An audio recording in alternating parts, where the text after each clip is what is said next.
tunavyoona upande wangu wa kushoto, nambari wa kwanza atakaye anaingia jukwani si mwingine ila Bi Justina, wa pili atafuatia ni Bi Ruth. Na moja kwa moja basi niwaeleze kwa kifupi tu, kwa kuwa yule anaingia kwanza anaingia sehemu ya kushoto kuangalia wale wageni walioko mbele yetu. Kwa hivyo ni shughuli tu ya moja kwa moja kuingia na kuweza kuanza kusubiri mdahalo kuweza kuanza rasmi. Asanteni sana na natakia kila laheri.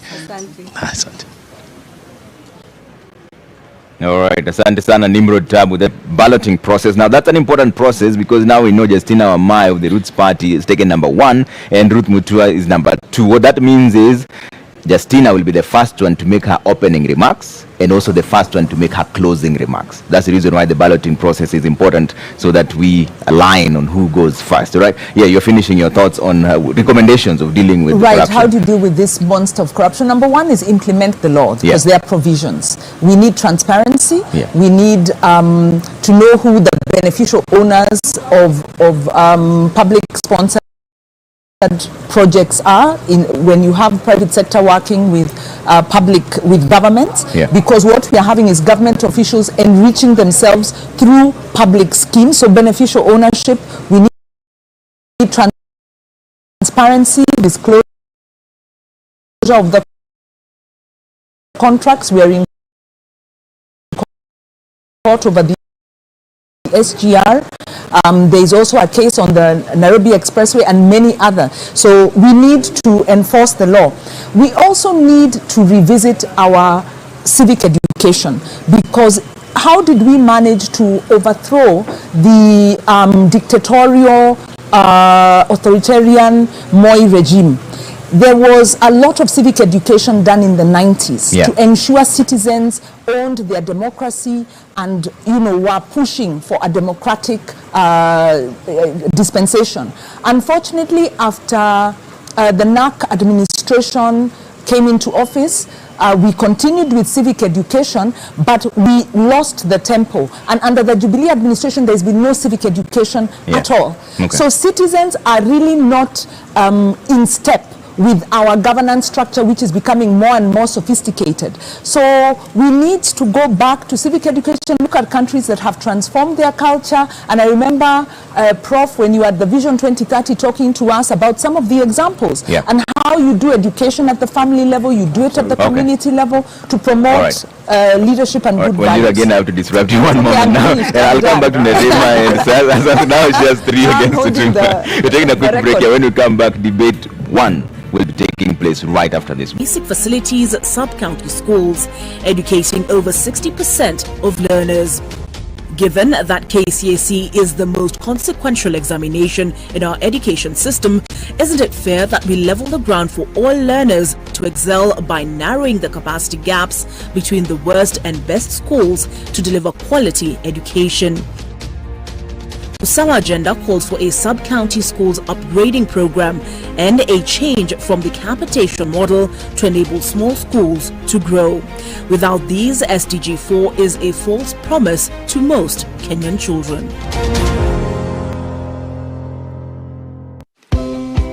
Karibu Cam. By offering market linkages, networking opportunities and technical assistance, Kenya Association of Manufacturers assists its members to grow and scale up their businesses. Join us and let us work together to grow the manufacturing sector. Becoming a CAM member is as easy as 1, 2, 3.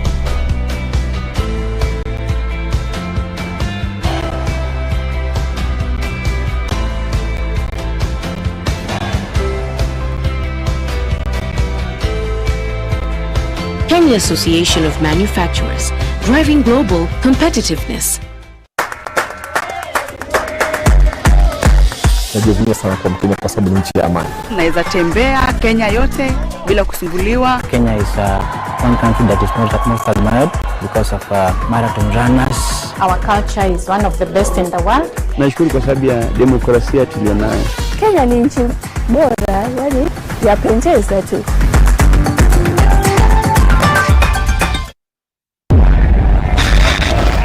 Hate, demonize, and divide.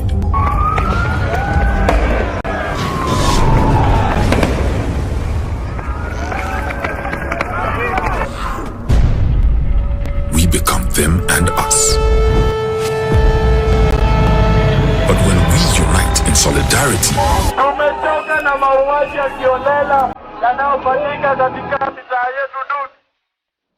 Compassion and respect, our actions become more powerful.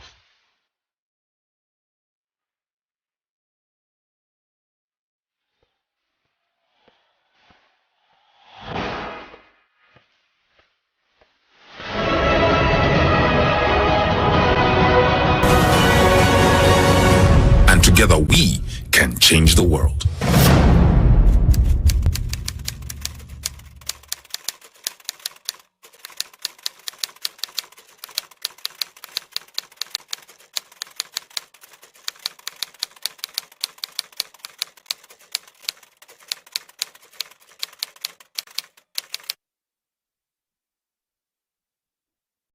Queer experience can be summarized in a nutshell as one of transformation. I think once I joined this campus, I didn't have a vision of where I wanted to be. I didn't know who I was and what I wanted to do with my life.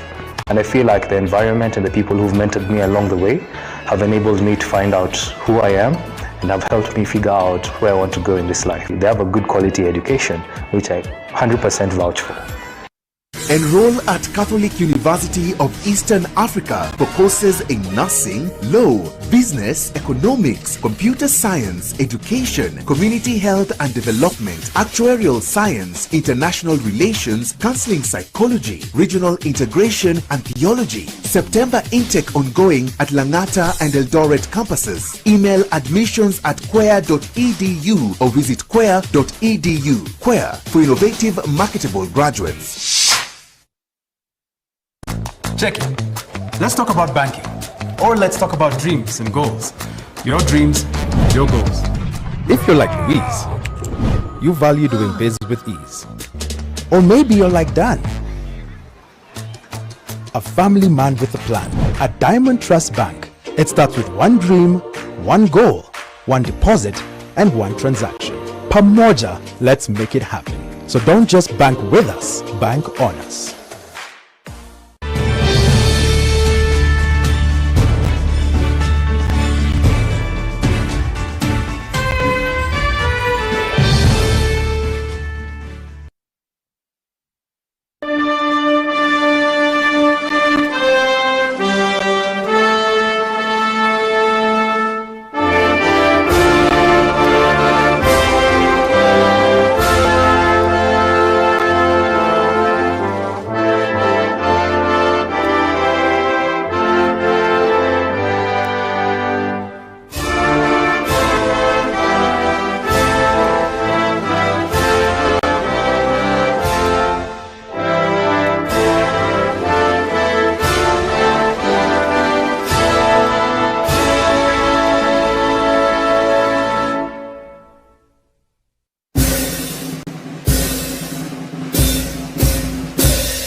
Good evening and welcome to the Pope Paul VI Learning Resource Center at the Catholic University of Eastern Africa in Nairobi.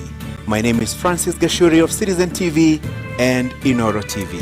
Na jina langu ni Zubeida Kome kutoka kituo cha KTN News. Karibuni popote pale mnapotupokea katika mjadala huu kati ya wagombeaji wenza wa kiti cha urais katika uchaguzi ujao wa mwezi Agosti. This is the first of two debates involving running mates of the four candidates cleared to run for president. In this debate, we are hosting Ruth Wangoi Musheru, the deputy presidential candidate for the Agano Party, and Justina Wamboi Wamae, the deputy presidential candidate for the Rhodes Party. Na kulingana na maelekezo yanayothibiti hafla hii, wagombeaji wenza wa urais wana muda wa dakika 90 za malumbano kati yao wenyewe, malumbano ambayo pia yataelekezwa na maswali kutoka kwangu Zubeida na mwenzangu Francis Gashuri. Maswali ni yetu wenyewe na hayajajadiliwa kati yetu na yeyote yule ndani au nje ya kampeni husika. And indeed, our questions are clustered into 6 segments, each running for 15 minutes. As per our debate rules, each candidate has 2 minutes to make an opening statement, 2 minutes to answer a question, and 60 seconds for a rebuttal. The topics have carefully been selected through a thorough assessment of sentiments over Kenyans across the country. Naam, maelekezo yetu pia yanashauri na kuwataka wagombeaji wote kuendeleza mjadala huu kwa lugha, nia na njia zinazohifadhi heshima kati yao, kati yetu hapa na hata kwa watazamaji wanaofuatilia matangazo haya mbashara. Hii ina maana kwamba lugha isiyofaa, ikiwa ni pamoja na maneno yanayoweza kupewa tafsiri ya matusi, hayataruhusiwa kwenye mjadala huu. The same responsibility shared by the audience seated here in the auditorium. Debate rules do not permit any cheers or jeers, except now, when we turn our attention to the debate platform to welcome the deputy presidential candidates, Justina Wamae and Ruth Musheru. Naam, kulingana na kura ambayo imepigwa awali kuambatana na wanaowania wakiwa wagombea wenza kwenye kinyang'anyiro cha urais kwenye uchaguzi mkuu ujao, Justina Wamboi Wamae wa Roots Party ndiye amepata nambari ya kwanza, kumaanisha kwamba ndiye atazungumza akiwa wa kwanza, na vile vile tuko naye Ruth Wamboi Musheru wa chama cha Agano. Karibuni sana. Asante. Welcome, ladies, and for purposes of this discussion, allow me to refer to you as Madam Justina and Madam Ruth. Welcome. Thank you. Let me start with you, Madam Justina. You have 2 minutes to tell us why do you want to be Deputy President in the Republic of Kenya? Thank you very much, Kashori and Zubeida, and thank you everyone who is here. We appreciate. Justina Wamae is emotionally intelligent. She's vibrant. She's someone who looks into the future. And given the fact that I was born in Kibera and I am where I am today, I feel I've achieved, which is encouragement to anyone at home. In 2013 and 2017, I must say I was a consumer of this production. I was at home watching, but today I'm part of the production. So I feel very humbled, and given that I understand the role of a DP, that you deputize the president in all execution of his duties, I am ready for it. My educational background in procurement, having a master's in procurement, links with the public service. We are out to run an efficient government, a government that looks into how we are managing our money. So that gives me the upper hand. And again, being 35 years a youth, I can resonate with the challenges the youth are facing. Besides, I had ran for Mavoko in 2017, member of National Assembly. And many people were asking why the member of National Assembly. My drive then was to go into National Assembly and formulate and sponsor bills that are youth responsive. So when I speak here, I know the plight of the youth, I know the plight of the women, and my focus is telling the Kenyans the truth, that it is not easy, but we are going to make it. The future is beautiful for Kenya, and that is what Roots Party stands for. Naam, shukran sana Bi Justina. Bi Ruth, una muda wa dakika 2 kuanzia sasa kutueleza mbona unatosha kuwa makamu wa rais wa Jamhuri ya Kenya. Asante sana Zubeda. Nashukuru the media council that you have given us the chance to sell our manifesto and tell the Kenyans what we have for you. I am Ruth Wamboi Musheru. I am a daughter. I am a wife to one Mr. Mutua. I am a mother, and I'm here before you to tell you what Agano is coming to change, and the required change that all Kenyans have been waiting for. And to ensure that whatever you desire and whatever you want to achieve, Agano gives you. And what our policy is that we bring the money back. Agano inarudisha pesa ya Wakenya. Welcome. And once more, Madam Justina, the role of Deputy President is outlined in the Constitution. Yes. Do you understand that role well? And how would you utilize it if elected Deputy President of the Republic of Kenya, together with your presidential candidate in the August 9th general election? In the Constitution, the role of Deputy President is outlined in Article 147. The first sub-article says that you're to deputize the President and in the execution of his duties. I understand this because currently we're having challenges, and maybe it's because of the aspect that politics in this country has taken. Politics is about numbers, they say. Politics is about tribal inclination and who has the tyranny of numbers. But our idea as Roots Party is that every Kenyan is having the challenge of unemployment, high cost of living. So we are here to speak to an individual Kenyan, devoid of tribe. And when I stand here, how am I going to execute? My work is not to start fighting my boss and telling him, I brought this in, I am better than you in this. No, my role is to support the Roots Party manifesto, which, by the way, it focuses on economic upswing, which we shall discuss, and legalizing and regulation of marijuana, which we shall also discuss in length. So I understand my role well, and for me, I do know that there's a president who is the supreme, and then I come in as a support system. Madam Ruth, similar 2 minutes to respond to this question.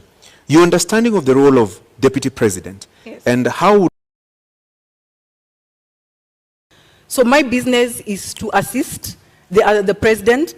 My business is to sit in while the president goes out on duty.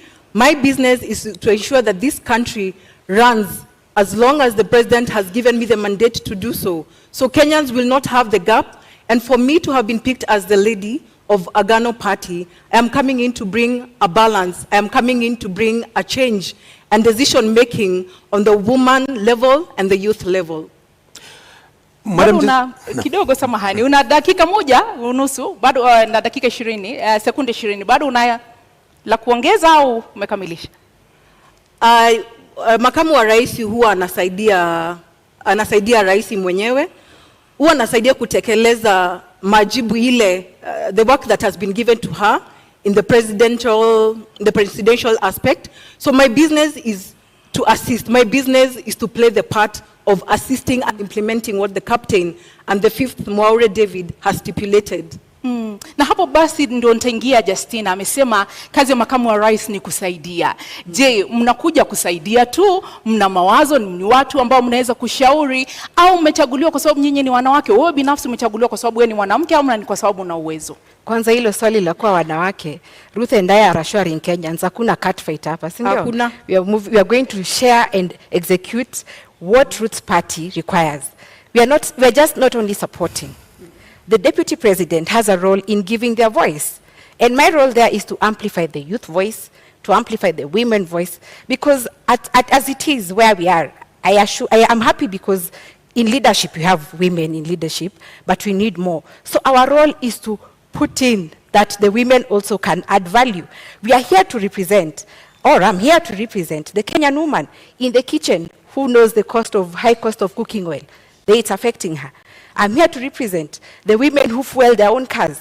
I'm here to represent the stay-at-home women who, when you tell your husband to give you money, he starts thinking you're not spending the money well. Yet it is the economy that has deteriorated. There's so much inflation. So it is not just to support. That is part of it.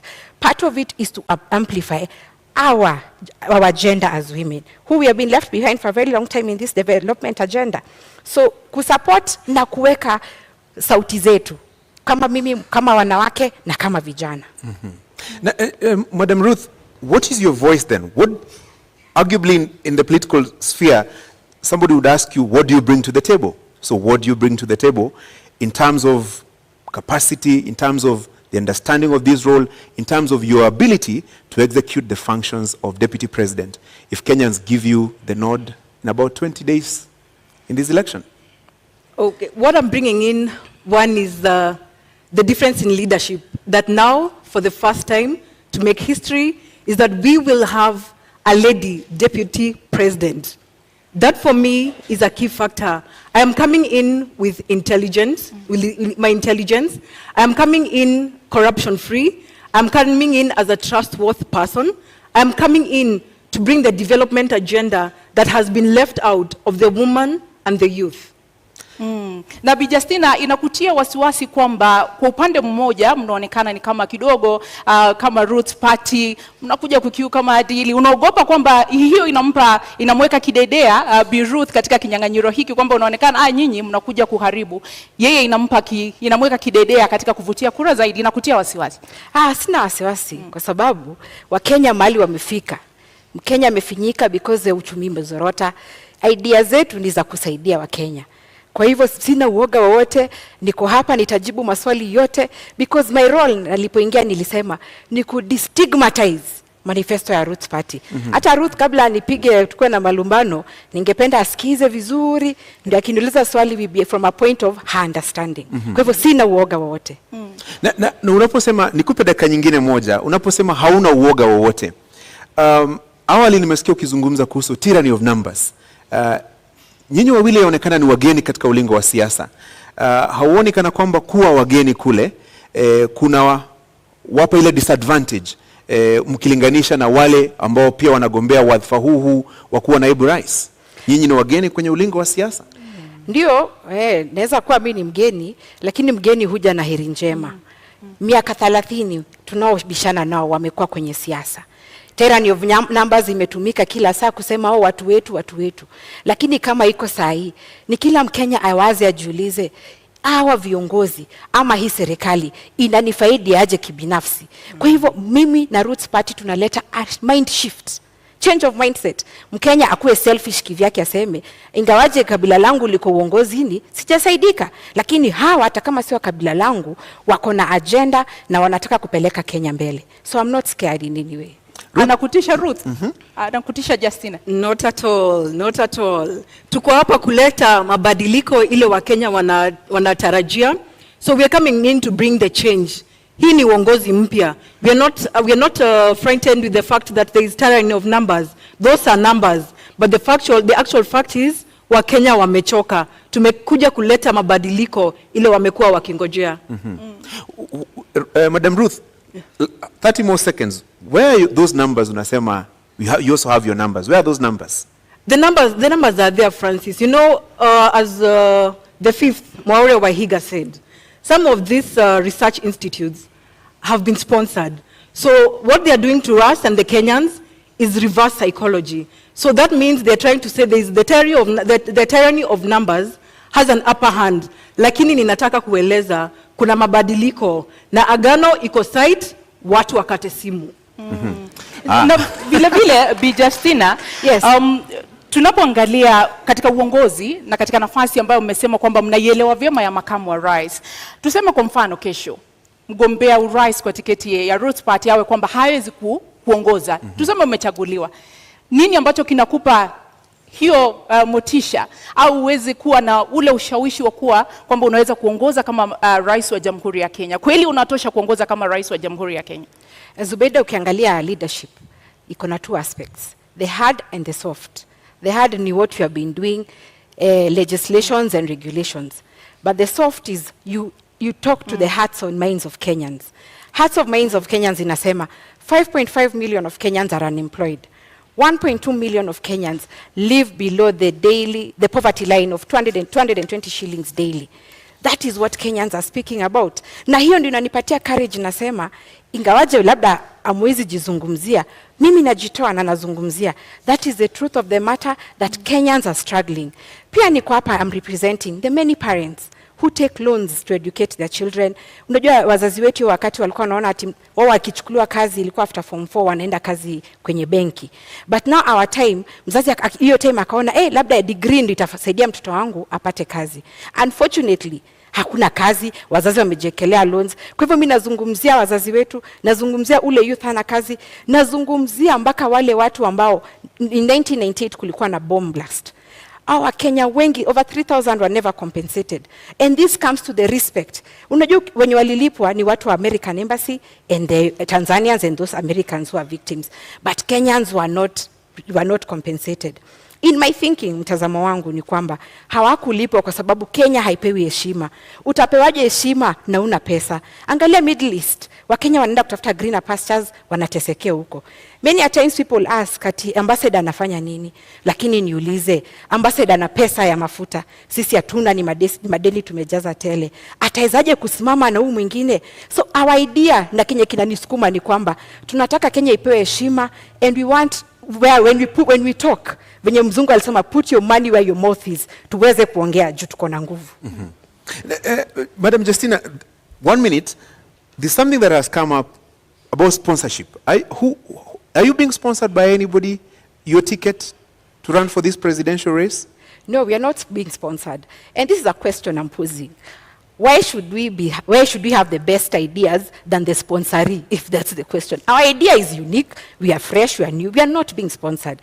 The challenge we are facing is that when we say that this one is doing well, people say we are being sponsored by the other. When we say we anafanya vizuri, tunasema si hivyo. But the politics you are pushing right now is that politics you are doing. Politics is about amplifying the voices of Kenyans, giving different interest group their voices. Na mwenye anashinda tunampa heshima. So we are not being sponsored by anybody. We are here mpaka mwisho. Ruth, where do you get the impression that they are being sponsored by anyone? Clearly, wanakatata kutupatia even our own marks. In school, even the student who has 0, wanarudishiwa karatasi yake na scorecard. Lakini sasa our research institutes wamekuwa sponsored, wanatoa huyu mtoto mmoja, which I seriously think that ni kupunguza, wanapunguza namba zetu. Probably we could be a threat because Kenyans are tired. They want new leadership. Na haswa iwapo hampati ufadhili au msukumo kutoka kwa mtu yeyote, haswa nani anafadhili kampeni zenu kama Roots Party? Our mode of campaign ni kama ile ilitumika na PM wa India, Modi. Wakenya wamechoka in a way, they tell us come to Nakuru. Tunawaambia hatuna pesa. Someone tells you end of fuel kwa petrol station yangu, ama wanajiunga wenye petrol station, fuel there. Mwingine lala in my hotel, I'll give you food. Bora mkuje Nakuru muongeleshe watu. That is our mode of campaign. And by the way, hakuna pesa si tumeibia Mkenya. And that is what hiyo kasumba tunataka kubadilisha. Kenyans, I blame you for poor leadership. Because kila sasa ya siasa watu wanasemanga kameiva tunakafunga, because mwanasiasa akikuja you want to be given something. Hiyo ndio ina motivate wanasiasa kuiba, wakiingia ndani they recoup, there's return on investment. Haizi ekelea pesa yake hapo alafu afikiria ati unakula freely. No wonder we have bad leadership. Kwa hivyo wewe Mkenya ukiona watu wanakuja campaign, usituchukie juu hatuna kitu. Sisi tuko na idea ya kupeleka Kenya mbele. In the next 5 years tukiwa kwenye kiti, mtakuwa mnatupatia pesa ya campaign. Na labda ni kuongeza dakika moja, je, Roots Party inakuja kuharibu kura ya vijana na kuharibu vijana? Naweza sema nobody owns anyone's vote. Our role hapa ni kuambia wa Kenya that there is alternative. Si kila siku hiyo 30 years mmeambiwa ati tunafanya hivi. No, ours is to give alternative. No one owns any vote. Na Mkenya usiogope kupigia Roots Party kura ati because wewe ni wanani. And there's also another question. Kenyans are saying you should have started earlier. Let me say this. Official campaign period began on May 29th, 2022. So hakuna mapema tungekuja because we follow the law. Number 2, we have not yet gone into election. So you can vote for Roots Party, usiogope ati jueni wa mtu mwingine. And finally, wa Kenya, kuambiwa that you're owned by someone is negating on our gains on democracy. This debate here has to achieve the purpose. The purpose is to convert the many Kenyans who we never find during the campaign trail, lakini wako kazini. So musikize na tuendelee pamoja. Bi Ruth, labda kuambatanisha na hilo, mmeonekana kutoridhika sana na yale ambayo yanaendeshwa na Roots Party. Mna wasiwasi eti kwamba wanakuja kuharibu vijana, kwa nini? Tuseme ukweli. Marijuana, bangi, we say it is illegal. Sasa hii sera wanakuja kuuza, tunangoja kusikia venye wataweza kutuzia sisi wenyewe, and already it is an illegal substance. So how do we work around such manifestos? So maybe Justina will let us know further how far they can go with marijuana. I will give an example of kijana moja alikuwa nafanya kazi some place that I lived back then. Alikuwa nafieka nyasi at 11 p.m. Na nikenda nikamuuliza. So I asked him the following morning because I had the noise from outside. Nikamuuliza what happened. Okay, I had heard the history that anavuta bangi. So I asked him in the morning, kwa nini ulikuwa unafyeka nyasi saa 5 za usiku? Akaniambia, madam, nilikuwa napunguza kazi ya leo. So realistically, kama unapunguza kazi ya leo kufyeka nyasi 11 p.m, I think kuna shida na tunaweza kuwa tunaelekea in the wrong direction. Madam Justina, now you seem eager to say something about that? Yeah, I'm happy Ruth is very respectful and she wants to listen to our manifesto. Let me say this. Our idea in Kenyans, I want us to be very conscious and, open up your minds. And before I explain, let me give you a quote by a guy called Ralph Waldo. He said, in every generation, there are map makers who see opportunities, seize the opportunity, and open man's vision to the future. That is the direction Roots Party is taking. Now, marijuana, it's true, it's unfortunate. By the way, it's true, many people get that I have seen. I cannot say that they are not there. But remember, most people have mental challenges because of one, unemployment, cost of high living, that brings about depression. Halafu unaona watu wanapigana kwa malumbano, so high cost of living can account for the madness in this country. Actually, in Mathare, or rather the statistics in Kenya, 3 million of Kenyans suffer mental challenges. Why is it so? And yet marijuana is illegal. But let me say this, the marijuana we are advocating for. I'm happy that Kenyans have all gone through a science class in primary, a biology class in high school. There's something called species or cousins of plants. The marijuana is a plant, yes. No. Muda umekwisha, lakini nitakuongezea sekunde 30 kabla nirudi kwake Ruth. Wewe binafsi umewahi vuta bangi? Sijawahi na sitawahi. Sijawahi na sitawahi. Hujawahi na hautawahi. Zubeida, usikize hapa. Kidogo niulize swali kisha utanijibu na nitakupa dakika 2 kuweza kueleza. Hujawahi kuvuta bangi na hautawahi kuvuta bangi. Ile tutavuta ni ya ku purify. Na mbona mruhusu vijana na mbona mhubiri kitu ambacho wewe binafsi haukiamini? Mbona uhubiri mvinyo ilhali wewe unakunywa maji? Haya, tulia Zubeida, usikie mambo. Now, Kenyans, like I said, we are here to open up your vision to the future. There are 2 species of marijuana, or they are cousins, let me say that. Cousin moja anaitwa THC, which has the psychoactive ingredient. That is the cannabis sativa that you hear all the time, imeshikwa na watu wa DCI. But sisi focus yetu ni CBD, or cannabis. That one gives you industrial hemp. So when you go hata venye professor anasema itapandwa kwa expressway and you pick a leaf and chew, it's only going to give a detox, let me tell you. And saiji watu wako na simu zao. Can you Google hemp seed sales in Kenya? Those products are in sale because zinakupatia immunity, zinakupatia omega 3. Unaona, it boosts your immunity. Those products are on sale and they do not have the psychoactive ingredient yenye inafanya watu wana lose focus. That is the bang you are advocating for. And industrial hemp is used in 9 sectors, namely textile, construction, magari, makeup. Unaona hii makeup tumejipaka. The options, food and beverage, the options are many. So we are not here. And let me tell you Kenyans, consumption ama kuvuta ni kitu kidogo sana. Ruth, unamwamini? Simwamini. Ya kwanza amesema ni ya kupurify. I don't know what we are purifying with bang. I don't know what part we are purifying. Kwa hivyo ningetaka aweze kutuelezea kama ni damu tunaosha, kwa sababu kama ina purify na ni dawa, si tuapishwe 10th alafu 11th hospitali zifungwe kwa sababu ni dawa. Let us hear, how does it purify? I would wish to know. Nimjibu, Ruth, purifying si ati detox, kuna difference. Nimesema purify si detox. Kwa hivyo una need dawa ndio. And most medicine is made out of marijuana.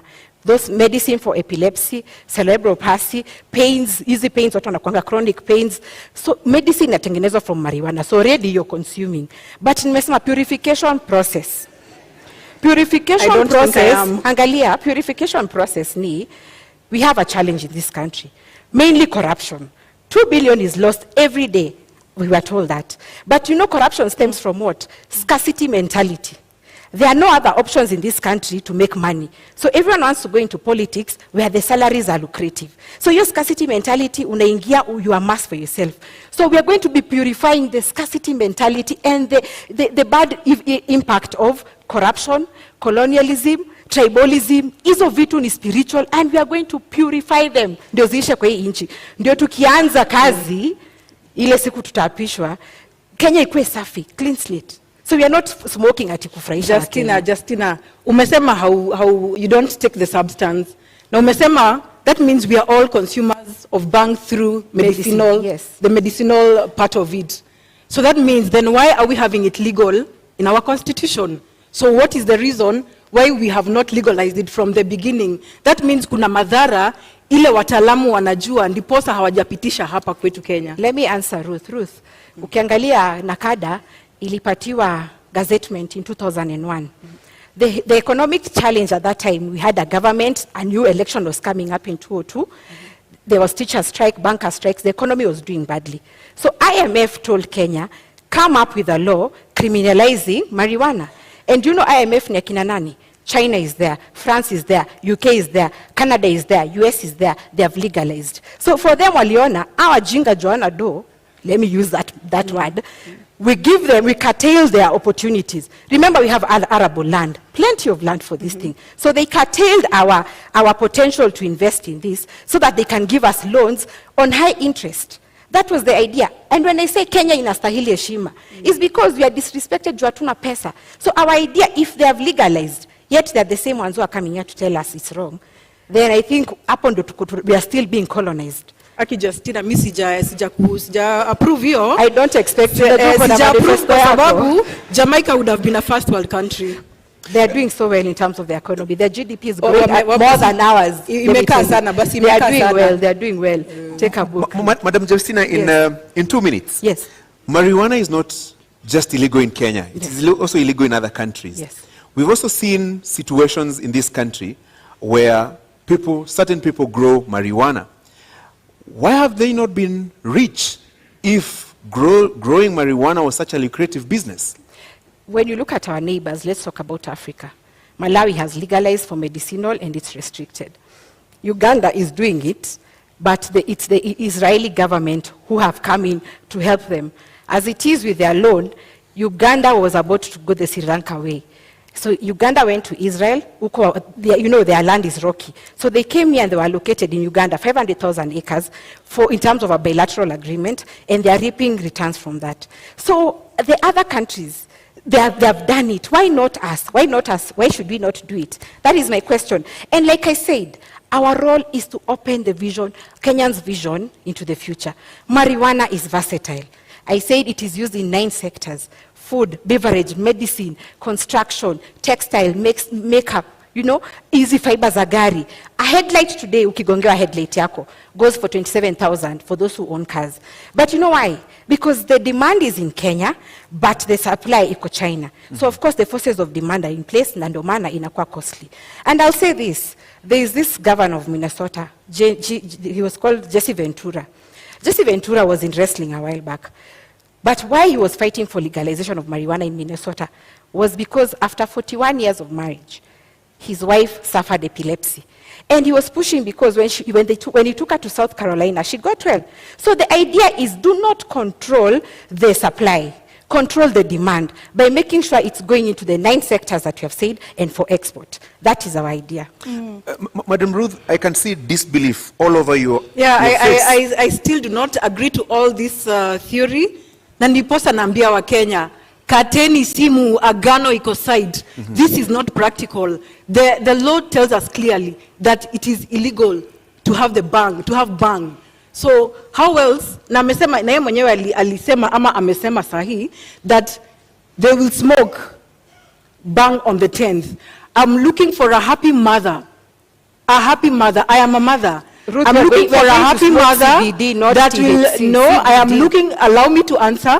I'm looking for a happy mother who will attest that mtoto wake amevuta bangi and they are okay. Yeye mwenyewe pia najua ni mama. Nataka kujua, atakubali mtoto wake avute bangi on that 10th. Because for me, I don't think I would allow my children to take it up, nor my sisters and brothers. Good question. And I'm going to answer this question to you and Kenyans as Mama Wambui. I said open up your minds, dear Kenyans. The marijuana we are advocating for is industrial hemp I think I gave the clarification, not THC. So Ruth, stop belaboring this idea that you are smoking. It is not for consumption. And is it smoking? It is for purification. You can even put it in those things, you nachoma mali, inatoa scent. So it's not smoking, it's purification. There's a difference. Okay, and it's true, Ruth. Okay. Mothers are suffering. Let me say this. I don't want to come off like I don't relate. I have seen mothers are suffering. And that is why Ruth's party has said, anyone who attempts to grow cannabis sativa, we are growing CBD or cannabis. We already have regulations in place. Number one, we license all farmers. Number two, we'll introduce agricultural officers to go around this country looking at those farmers and what they're doing. And there's a distinction. Even you, Kenyan, you can report someone growing sativa. Why? The leaves of industrial hemp are very large, but the leaves of sativa are very small. So the agricultural officers will control licensing. So I think we're already controlling this measure. Let me give you one more minute to explain this. This is the theoretical talk about agriculture in terms of growing marijuana. What are the practicals? Have you identified the areas that you intend to grow this marijuana? What are the economic returns if this was to be allowed, if you're to become deputy president? Okay, marijuana is going to spur up our economy because agriculture has been given a backseat. The challenge we're having now because of law, many of the Kenyans or the youth who are in the bread basket of Kenyans have migrated to the urban areas to do what? To be boda riders. They're thinking there's money because agriculture, they're not viewing it like it has money. So these are the returns. Look at China, for example. In 2021, they made 1.2 billion USD out of 169,000 acres. That is China. Now, look at our case. And by the way, land in Kenya, when you look at the NLC report, Kenya is close to 144 million in acres. 80% they say is dry and arid. 20% is what we are using. So when you bring marijuana will be like crop cover to stimulate our soil so that it can be able to produce other things. So we are focusing on the arid area, the 80% of it. 20% of it is where Kenyans are crowded. So we'll open up space so that we use all the other land that we have. Bi Ruth, kidogo kuambatana na kile ambacho wamesema, unadhani uchumi wa Kenya haujaimarika kwa sababu hatujahalalisha bangi? Wakenya wanaumia kutokana na gharama ya maisha kwa sababu hatujahalalisha bangi? Hapana, sikubaliani na hiyo. Uchumi umezoroteka kwa sababu ya corruption. And that is why Kenyans, we are coming in to bring in a new leadership, a new change in how things run in this country, and give a Agano Party, Mwaure Waihiga, the chance to come and be the president of this country. Corruption has eaten us up. In every corner of each sector, corruption has eaten us up. It's not that we do not have bangi, lakini corruption imetukula sisi wenyewe. We have eaten ourselves up, and a few of us know ourselves. So we are going to deal with that. Let me add something quickly. Okay, when you look at private businesses, they look at what is our competitive edge. How can we be ahead of our competitors? So not that uchumi imeharibika because of no legalization of banking. Of course, I agree with Ruth, corruption should be blamed. But look at this situation, that if private businesses are looking into the future, why is government scared to look into the future? And the future is legalization of industrial hemp or marijuana. So our idea as Roots Party is to run a profitable government, devoid from increasing taxes from Kenyans, from getting further debt, but we are going to look for our own money. Our own money will come from legalizing a regulation of marijuana. Case in time, a pilot study will be Kulalu Galana, the 1 million acre project. Iyo iko 1 million, that is times 5 of what China got in 2021. So we'll have 6 billion USD. You can do the math in Kenyan shillings.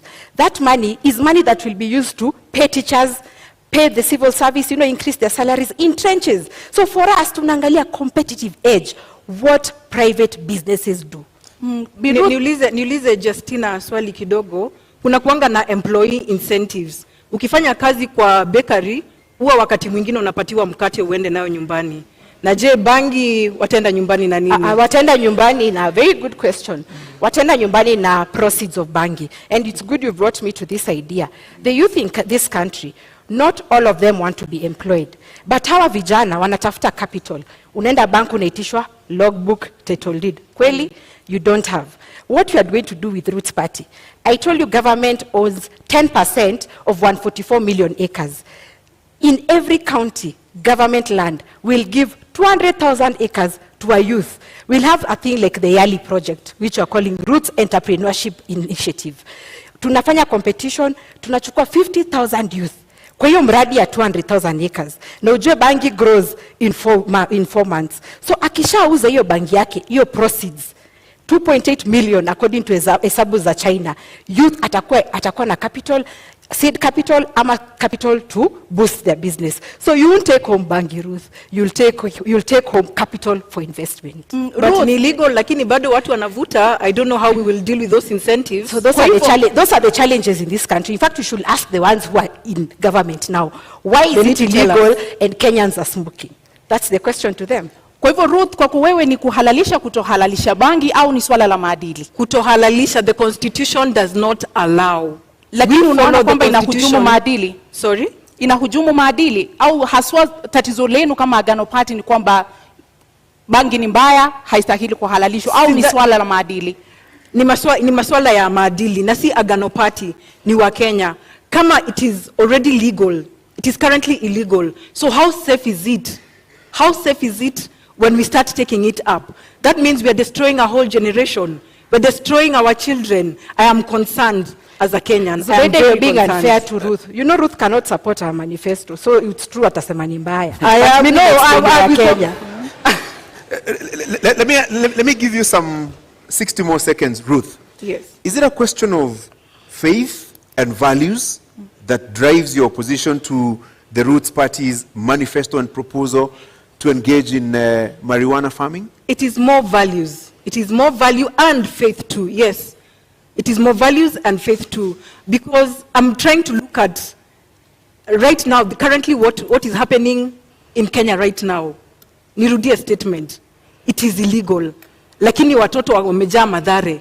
Wamama wanalia pale nje. So I'm wondering, how many are smiling? How many are going to smile? How many are educated out there to know that hii ni biashara, mtoto hafai kuvuta? Children are idle out there. Watajaribu kuvuta kidogo, and you know the consequence is going to be what we all know. Watoto tunapoteza ufahamu, tunapoteza future. I think I was clear on the control measures on this, Ruth. Nilisema the seed will be CBD, tutatumia KEFIS, tutapatiana licenses, we'll reintroduce agricultural officers to man or inspect what Kenyans are doing, and we are also going to bring back the NYS, those ones who have graduated, to control government marijuana. So I think the control measures, and that is why we are saying legalize and regulate. Iko na control measures, lakini bado watu wanaiba. Sasa it is our Kenyans, we need to change tabia zetu venye Ruth anasema. Yes, you take electrical fence, I don't know. I don't know. Very well. Let me move you now to a different aspect of this debate. Yes. In 2 minutes, Justina, you're not alone in this race to become the next deputy president. You also have Martha Karua, Rigathi Gachagua. What sets you apart from them? And are there issues that you agree with them and their manifestos, and those that you don't agree with? In 2 minutes.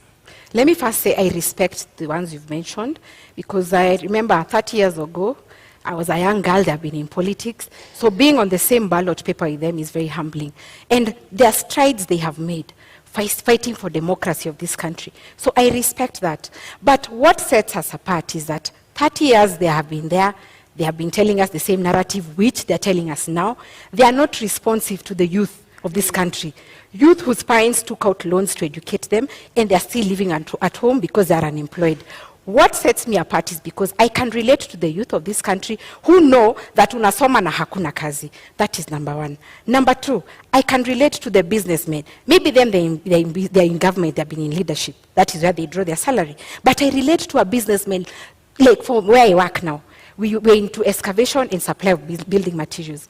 And Kashori, I can tell you, business is down. Why? Increase of cement, chuma zimepanda bei, Kenyans do not have purchasing power to build a house. And that business is very satisfying, because you know our role is what? We are the first stroke of paint. When you want to build your house, sindo tunatoa cotton. But it saddens me that Kenyans cannot afford. They are not building, and neither are they affording to pay rent. So that is what sets me apart. I know that what we need now is policies and leadership that is responsive to the plight of Kenyans. Madam Ruth, same question to you. This is a political competition. You're not in the race alone. Yes. What would you use to convince the Kenyan voters, to elect you as the next deputy president and not your competitors, Rigathi Gachagua, Martha Karua, and in this case, Justina Wamai? Let's first talk about the other two who are not in this debate. Yeah, at least for Justina, we have probably a lot in common because we are new, we are fresh. But our competitors, yes, they have experience, but they have let us down. I have voted for the last 2 decades. I have chosen the same leaders, so I don't see what difference they are coming to bring in, because I feel like some of them are sanitizing the leaders who have been there. We want new blood, we want fresh blood, fresh ideas, so that we gear this country to a different direction. What is this new idea, fresh idea? What does it constitute? Corruption. Our big agenda is corruption. It has eaten us in big ways and in every way. So corruption is our bangi. So that is what we are after. Then the rest will be able to be balanced out. Justina, the same question. What about the larger coalition setup? You know, let's say the Azimio setup, the Kenya Kwanza setup. Do you see any challenge there that would inhibit you from becoming the next deputy president, for example? No, I'm not challenged in any way. Kashori, I told you that Roots Party realizes it is wrong, it is very wrong that 5.5 million of Kenyans are unemployed. 1.2 million of Kenyans are below the poverty line of 220 shillings per day. So these people have been in government. I dare say that they are to blame for our current situation because they never looked into the future when they were there, or the time they've been there. Maybe the future was telling them, legalize marijuana. It's going to set us apart in terms of competitive advantage. They didn't do it. So I'm not scared because every individual Kenyan, it doesn't matter what tribe you are, what creed or educational background, everyone is suffering. Let me tell you this. Ask a woman who has a salon or a man who has a kinyozi. Do you know boys are saying ati beard gang? It's not a maneno a beard gang. There is no money kukwenda kunyolewa. So Kenyans are lacking. Unaona pesa mkononi or the purchasing power iko chini. So I'm not scared because I'm amplifying the voices of Kenyans. Right. Bi Ruth, haswa kwa sababu umetaja maadili, umetaja ufisadi. Kwa kuwe unaelewa vipi sura ya 6 ya katiba? Maadili haswa kulingana nawe ni nini kwa dakika 2? Maadili, integrity, kwa maoni yako ni nini haswa? Unaielewa vipi? Maadili kwangu na kwa Agano Party is the intention to be transparent, is the intention to be trustworthy, an intention to be trustworthy to the Kenyans who have employed you. Kwa hivyo pale mimi naona the integrity has been compromised with the current and the past government and our competitors. Kwa hivyo tunaomba wa Kenya waweze kutupatia nafasi kwa kuwa sisi ndio we are ready to be audited, we are clean. So why not give us the chance? We are not threatened by the other pair of competitors because they have been in it. Kenyans have seen, Kenyans know. This is nothing new to us. Ni kubadilisha tu, tunahitaji kubadilisha. And Agano Party is coming in as the option ya kubadilisha. Na kwa nini mnaamini kama Agano Party kwamba Agano Party ndio inakuza maadili na sio Roots Party? Mbona mnaona wao ndio wanahujumu maadili? Maadili hapo ni personal. If I got your question right. Integrity is very personal. For me and the fifth, Maure Wahiga, he's entitled to audit. I'm entitled to audit. Ndiposa tunaweza kusimama mbele ya Wakenya kuambia, they trust us with this job. We have nothing to hide. We have no worry on what we need to do. Pale corruption tumesema lazima tutamalizana nayo. Pesa ile iko nje. I believe this is the only party and the governance that is going to bring Kenya back its money. Ile pesa imefichwa pale nje. The development money that has been kept out, that is over 10 trillion. Inaweza lipa deni ya Wakenya in one single day. Zubeda, one single day. Justina, let me get your understanding of Chapter 6 of the Constitution on Leadership and Integrity. 12 years later, what do you think is the challenge in implementing Chapter 6 of the Constitution? Let me say this. I think the judiciary, and I'm sorry to say this, but they are used to impede the chapter 6. For example, if I went to IBC and they said my degree is not right, I'll run to court, and then the court will say, fine, can you clear Justina? And then there are other issues, there are other agencies. For example, maybe the university, or the Commission of Higher University will say, no, it's out of our mandate, we can't handle Justina. So I feel that Kenyans have this attitude: when you do wrong, you run to court and your money will be used to sanitize you. And that is why, as Roots Party, we are saying that if you're corrupt, if you're not doing the right thing, because integrity is focusing on your conscience, do the right thing irrespective of circumstances. So even those in the judicial system who are rotten, they are going to be subjected to what Roots Party is saying, hanging, because you're the ones who are impeding how Kenyans, the aspirations of Kenyans, when they're looking out for leaders who relate to their challenges. And not just leaders, but leaders who are within the chapter 6 of the Constitution. So integrity is very key. And yeah, we are propelling it. Professor and I have not stolen any money. We've not been in government. We are genuine. And I always tell Kenyans, tupende bure, we don't have anything. Lakini, integrity is key. If we need to go ahead, we have to instill integrity. And let me give this quote because I have time. There is a quote that Mugabe says, how can you tell young people that education is a key, yet you have poor graduates and rich idiots? So the thing is, we have to make sure that the youth, the younger generation, I'm sure right now they're watching because their parents are watching, the younger generation needs to move away from this idea of deals. And our idea, Gashori, means that you shouldn't be my friend to benefit in government. You have your own marijuana. You don't need a deal. You don't need a tender from government because Justina is your friend. Wekele industrial hemp yako will pay you according to the market price. Ruth, you've been in this country in the last 12 years. Yes. And you Since understand. I was born. Yes, and you understand chapter 6 of the Constitution. When you look at it, what do you think has been the major impediment in the implementation of the leadership and integrity chapter of the Constitution? That is lack of will. We have leaders that are not willing to change for this country. So just as much it's going to cost us, just as much I'd wish to tell Kenyans that without very big words, if we don't decide to change the leadership of this country, it will cost us another 5-10 decades. So integrity is paramount to us as a Agano Party. We are the clean. We are the only option for Kenyan citizens. Tafadhali mtupatie kura. Tutakuja kuleta mabadiliko.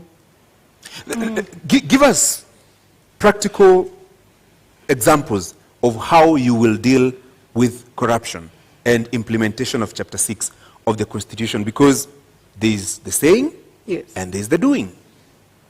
Agano Party has a covenant with Kenyans to abide to the constitutional law. And we say, if you do not follow the law will follow you. For us, nobody is above the law. If you have been in corruption, you will face the law. We are not hanging anybody. Na umenielekeza mahali ambapo nilitaka kuelekeza wewe binafsi. Unadhani tutaweza kukabili ufisadi kwa kuwanyonga wale ambao ni watuhumiwa wa ufisadi? Agano Party governance yetu si ya kunyonga, lakini tunaweza, we are able to deal with it in an amicable way following the law. I don't think even kunyonga is in the Constitution. So that means the one wana breach kuvuta bangi na the next wana breach kunyonga watu. Bi Justina, mmesema kwamba mtasitisha katiba mtakapoingia mamlakani. Hasa mtakuwa mkitumia vigezo gani kuhalalisha hukumu ya kuwanyonga wale watuhumiwa ufisadi, namna ambavyo unasema kwamba mtawanyonga? Na tujasema tutasitisha katiba as a whole. Tutasitisha parts. We will suspend parts of the Constitution that are not working. Chapter 6 is not working. Hiyo tutasitisha. Because we need to instill fear in public assets of the public. Let me tell you this. In China, if you're corrupt, you're shot. In UK, if you're corrupt, you're taken to court or you're jailed. In Japan, if you're corrupt, you're so scared, you commit suicide. So why is it that Kenyans are jittery about, we are crying every day, corruption accounts for this loss of money, but when it comes to executions, Kenyans are jittery. We are going to suspend chapter 6.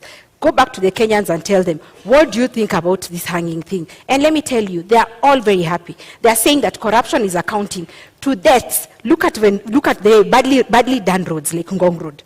Ngong Road is badly done, a local contractor, and we are assuming that the money was used as kickbacks and then they had to save some little money, so they didn't give qualities. So when that person dies or someone is in an accident and they die, it's not an issue. When medicine is stolen or medical money is stolen and people die because there is no medicine, it's not an issue. Let me tell you, Kenyans, it's about time we be stern on corruption. Our idea is instilling fear in the minds of Kenyans that public mali ya umma ipewe heshima. Na hukumu ya kunyonga iliharamishwa mapema miaka ya 80. Haswa ni nini, ni kigezo gani ambacho mtatumia kuona kwamba sasa inaweza kufanyika, kwa sababu ni kitu ambacho kimeharamishwa nchini Kenya? Ni kwamba mnaona kuna mapengo, kuna nafasi katika katiba ambayo mtarudisha hukumu hiyo, au haswa utekelezaji utafanyika vipi?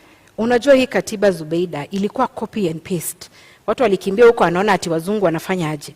Na wazungu ama wa China ndio wanakuanga na hizo UN conventions ati human rights issues.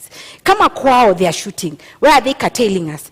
And that is why I'm saying Kenya haipewi heshima. We need to be firm on this, because sisi ndio tunajua shida zetu. Hakuna mtu wa UN ama nani who are feeling our pain. Sisi wenyewe ndio tunalala njaa, sisi wenyewe ndio tunateseka, hatuna kazi. So we are going to look at it as Kenyans. In fact, katiba kama ingekuwa inafanywa public participation, ingekuwa ingetranslatiwa in all tribes. Mtu asiseme ati because nani amesoma niko sawa. No.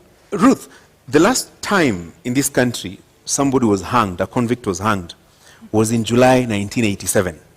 35 years later, would you agree, would you support the hanging of convicts, and particularly those who have been found culpable of corruption? Francis, I'll go back to the law. We have a covenant with the Kenyans. We have a covenant with the law. The law clearly stipulates we are not allowed to hang. So what business do we have hanging convicts?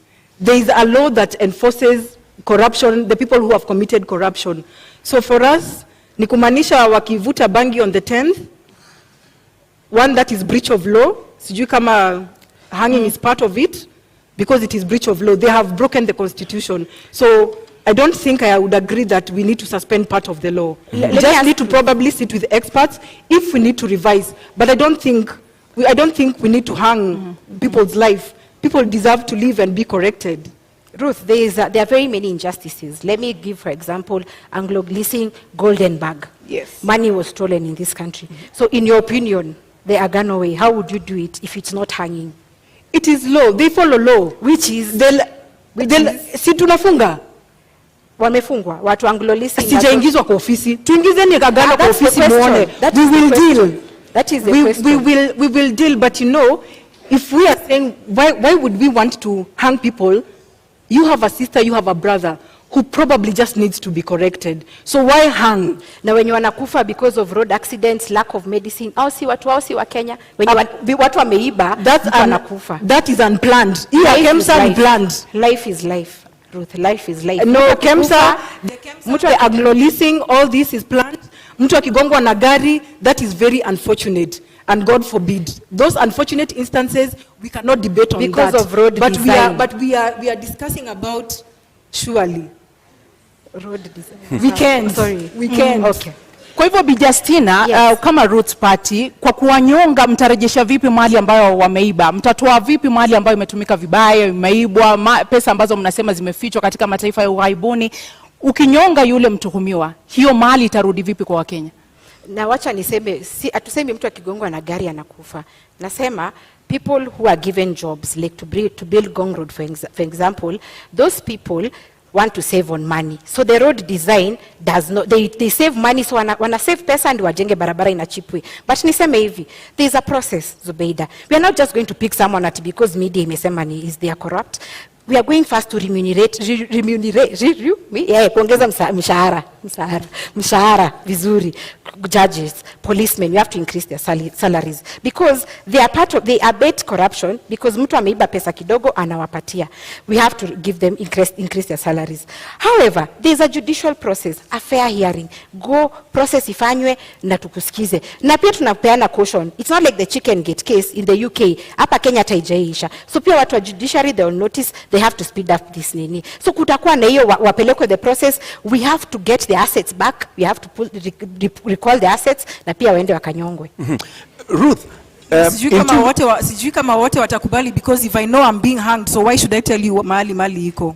There's the process. There's a judicial process. Maybe the first two might be caught with the process ya rudisha mali alafu tunanyonga. But someone else will think, kama unataka kuninyonga, finish me, wacha wengine wakulie hiyo pesa. Okay, so I don't think I would justify that. But for us, we are saying the corrupt, we will go even for the big fish. Sisi hatuogopi, tunataka pesa irudishwe, ndio imeweza kuumiza economy ya hii country. We have, our president is planning to give a moratorium where the Kenyans who have stolen our money, wameficha development money, warudishe, wanapatiwa nafasi ya kurudisha.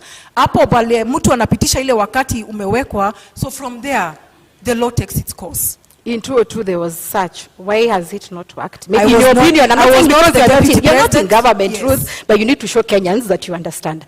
So, it was there in 2002. What in your opinion is, what is the reason why it didn't work out? The idea that you're sharing, in your opinion? Leadership problems. Leadership problems, Justina. We are different leaders here. Let's talk, because you seem to agree on the seriousness and the challenges of corruption in our country. Yes.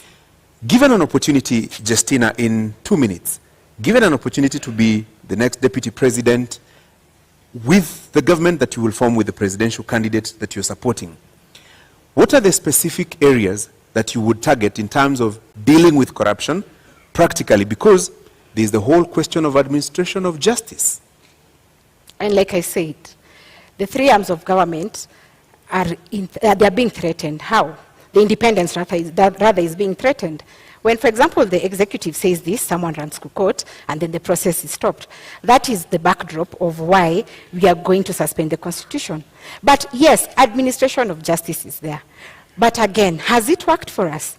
And you know, law was made for man, not the other way around. It is upon us as Kenyans to sit and say, are you happy that 2 billion is lost every day? They say no, because it's accounting to unemployment, inflation, high cost of living. So we are going to we'll be together with the Kenyans. We are going to call for public participation.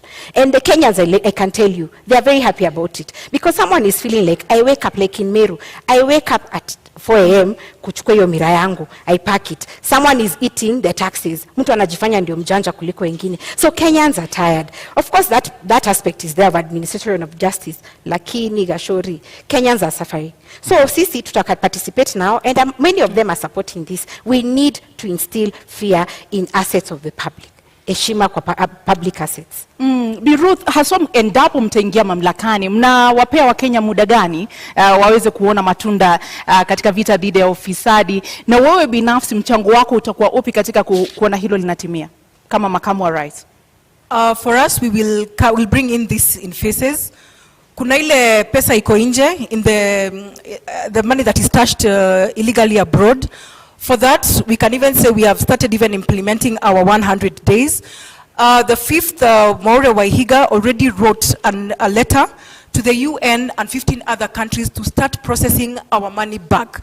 That means tuna uhakika by the time we are getting in, kuna wezekano pesa iko imefika, and if not, tunataka kukata hii mfereji. The report that the incumbent president gave out, 2 billion. We actually think it probably could be 5 billion that we are losing a day, including today and until the 9th of August. So for us, tukiingia pale ndani, tunataka kukata hiyo mfereji ya corruption like instantly, so that we also have working capital to jumpstart the economy. Na umetaja pale shilingi bilioni 5, haswa kwa sababu umerejelea mara kadhaa pesa ziko nje. Yes. Ni pesa ngapi ambazo mnazizungumzia sasa hivi na mtazirejesha vipi haswa?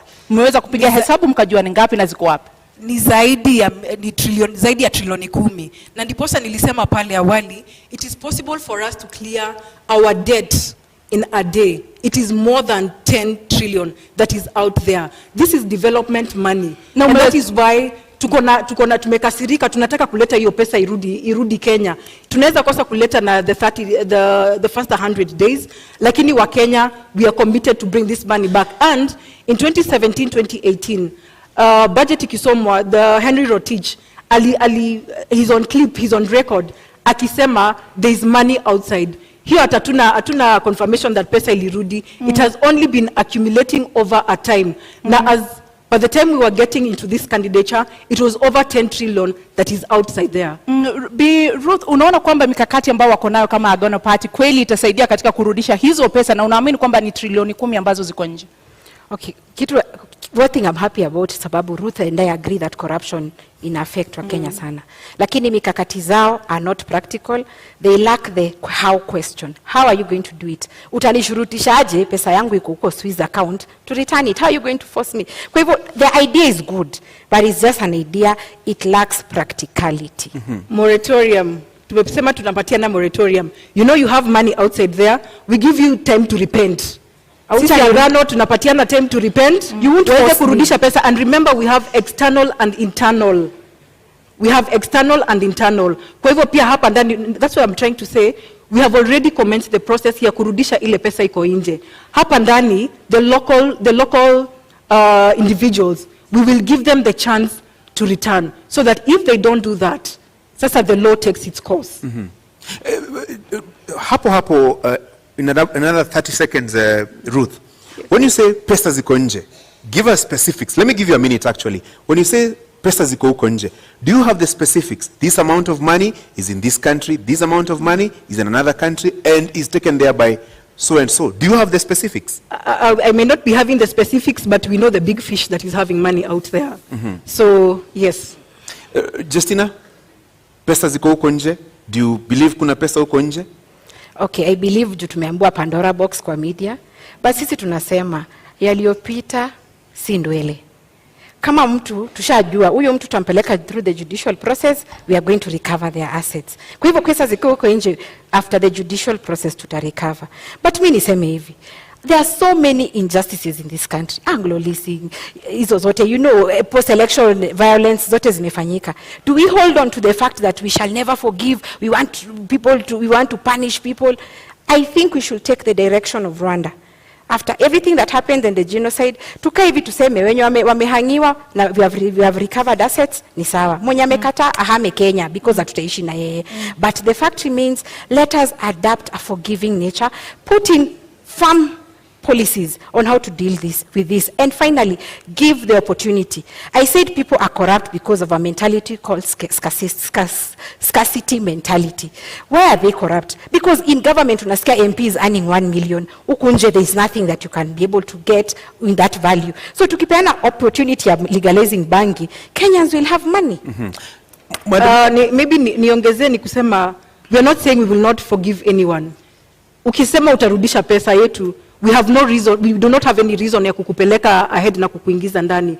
We just want Kenyans to bring back development money. Sijui venye wao wata jumpstart economy, but that is a long term strategy for us. Pesa irudishwe ndani. Tunapokata mfereji na inapoteza pesa 2 to almost 5 billion a day. Tutapata nafasi ya kuweza kutengeneza our economy without having unnecessarily borrow more money out there. Kwa sababu nikisikia venye anasema, then that means wataongeza loan ile tuko nayo sahi. Roots Party is fighting to pay off the loan. The loan as it is 9 trillion Kenya shillings or 70 billion USD. Our idea is this, Ruth. Marijuana or industrial hemp takes 4 months to grow. And I gave an example that Kenya government owns around 14 million acres. Tufanye pilot test ya Kulalu Galana. In 4 months to make industrial hemp, in 4 months, we are going to be able to recoup 6 billion USD. So we are going to be in the process of paying. Hata tukisema Kulalu Galana ndio tunalipa nayo. In 3 years, 6 months, tutakuwa tumelipa deni. Hiyo 9 trillion. Lakini, tuko na shamba, we have times 14, you know, 14 million. So we are going to know how we are going to appropriate this land. But niseme hivi, our idea, and I tell Kenyans, I'm here to tell you the truth, the economy is messed up. You need an honest leader who tells you it's not going to be easy. But our idea is that don't even question us at the first 100 days. That one will be lying to you, atutafanya. But in 1 year, ask me as Justina, did you achieve to get the 50,000 times 2 youth who got 2.8 million each? Because I said marijuana takes 4 to 6 months to grow. Right. So in 1 year, tutaweza kufanya hivyo. Ruth, let me now introduce a discussion on the cost of living. Yes. And I want to give you 2 minutes to tell us, in your understanding, what is the driver of this rising cost of living? And if elected president, let's say in the first 100 days, what would be the Agano proposals to reduce the cost of living? I agree to what you're saying, and I think the 100 days for us, we will repeat that our agenda is corruption. Cost of living has been affected by corruption widely. And if we deal with corruption, I think Kenyans will smile back at us. And the first 100 days, one that was implemented yesterday, na ninajua unga haijateremka, 2 weeks ago, on our manifesto we launched that. We will introduce the subsidy of maize. It was introduced yesterday. Now Wakenya wameambiwa to wait for 2, 3 to 4 weeks for it to be felt. Jana nimepitia kwa supermarket, bado unga ni 230. So for us, we still have to bring the subsidy for Kenyans to be able to eat, because a hungry nation is an angry nation. For us, we're also planning to implement the pay cutoff of 50%. I know you'll want to ask where the deficit is going to come in. Our repayment period for the loan is 1.3 trillion. And the financial year, the last financial year, KRA reported that the payment that was done through the payee was 461 billion. So if we cut off the payee by 50%, that is 230 billion deficit.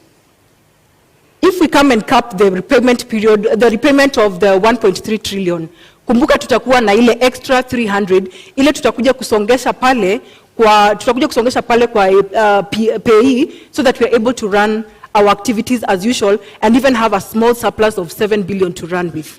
That being amongst them. Do you agree with her and the proposals to reduce the cost of living? Okay, first, I can't agree with her, definitely, but cost of living is occasioned by inflation, number one. Too few goods, but there's too much money in circulation. Number two, taxes.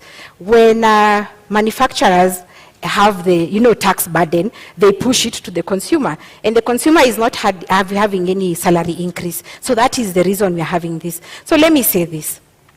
We are not going to do the 100 days, that's a lie. But we ask us after 1 year when you get into office, that one, we are going to widen the tax base. Why? I said marijuana is used in 9 sectors, across 9 sectors. Example, paper. We are going to give life to pan paper. Pan paper had been given life, but again, the logging law came in, so they don't have raw materials. We'll have marijuana that will be used for that. So our idea is to drive local economies whereby a Kenyan, instead of importing something from China, like the people of Nyamakema, their stuff was burnt for lack of quality, let them organize themselves, have local industries. If it's textile, plastic, paper, printing paper by the way is very expensive. So when we have local economies, we are going to widen the tax base so that a corporate tax shouldn't be 30%. We can lower it because we have more in the tax net. Another thing is to ensure that we give conducive environment for business. As it is, businesses are not comfortable. They are saying that lack of the dollar in the country is impeding their purchasing power in the global supply chain. So when we give a conducive environment, the economies are going to be there, Kenyans are going to be employed, and then we are going to have money. Then the other youth who want to be employed in these industries can go into the other thing of investment that I said. We are going to empower the youth financially. Kidogo hapo, hata kabla usonge sana, kwa sababu umesema kwamba hamtaahidi wa Kenya kwamba katika muda wa siku 100 mtafanya hivi na kadhalika. Awali ulituambia bangi inachukua muda wa miezi 4 kukua, na umetuambia kwamba hamtaahidi kwamba mtatimiza baada ya miezi ama siku 100. Kwa hivyo yule Mkenya anakutazama sasa hivi hawezi kumudu gharama ya kununua pakiti moja ya unga. Kwa hivyo unamwambia nini? Huyo Mkenya nitamwambia that the truth is tumeteseka miaka 30.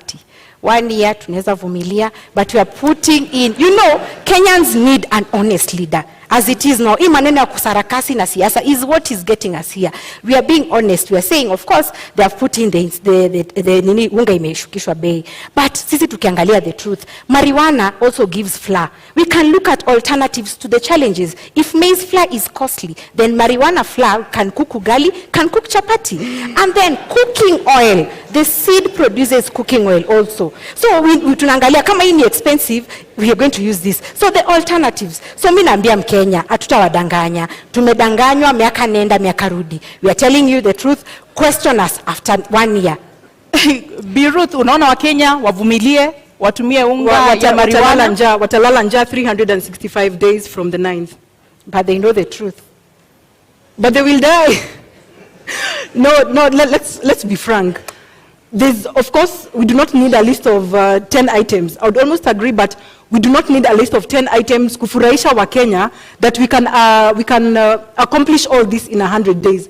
Tuweke vitu realistic, Mkenya aweza kupata chakula, yule mama anaangalia watoto peke yake aweze kupata pesa ya kulipa rent, kulipa school fees, but telling Kenyans to wait for 1 year, I think it's a long time. The truth is, it's such a long time. Truth. And you know, someone who's been in government, I know they're laughing at us, but the truth is, government policy is about trade-off. What is working for our country? What is working for our people? So if we come here and say, tutaangusha bei ya mahindi, farmers walitoka Ushago, they came to Nairobi. There is rural to urban migration. They are border riders because farming doesn't have money. It is about us giving the conducive environment for agriculture to thrive. Watu warudi Ushago, they grow the maize, they grow the marijuana, they do the miraa. And actually, we are giving Kenyans an alternative. If you're a miraa farmer, continue doing, no problem. But we need Kenyans to know it's not about the government doing things. We won't lie to you. And that is why leaders or politicians lie to us. It's about telling Kenyans the truth. Here is a trade-off between a very bad situation and a worse situation.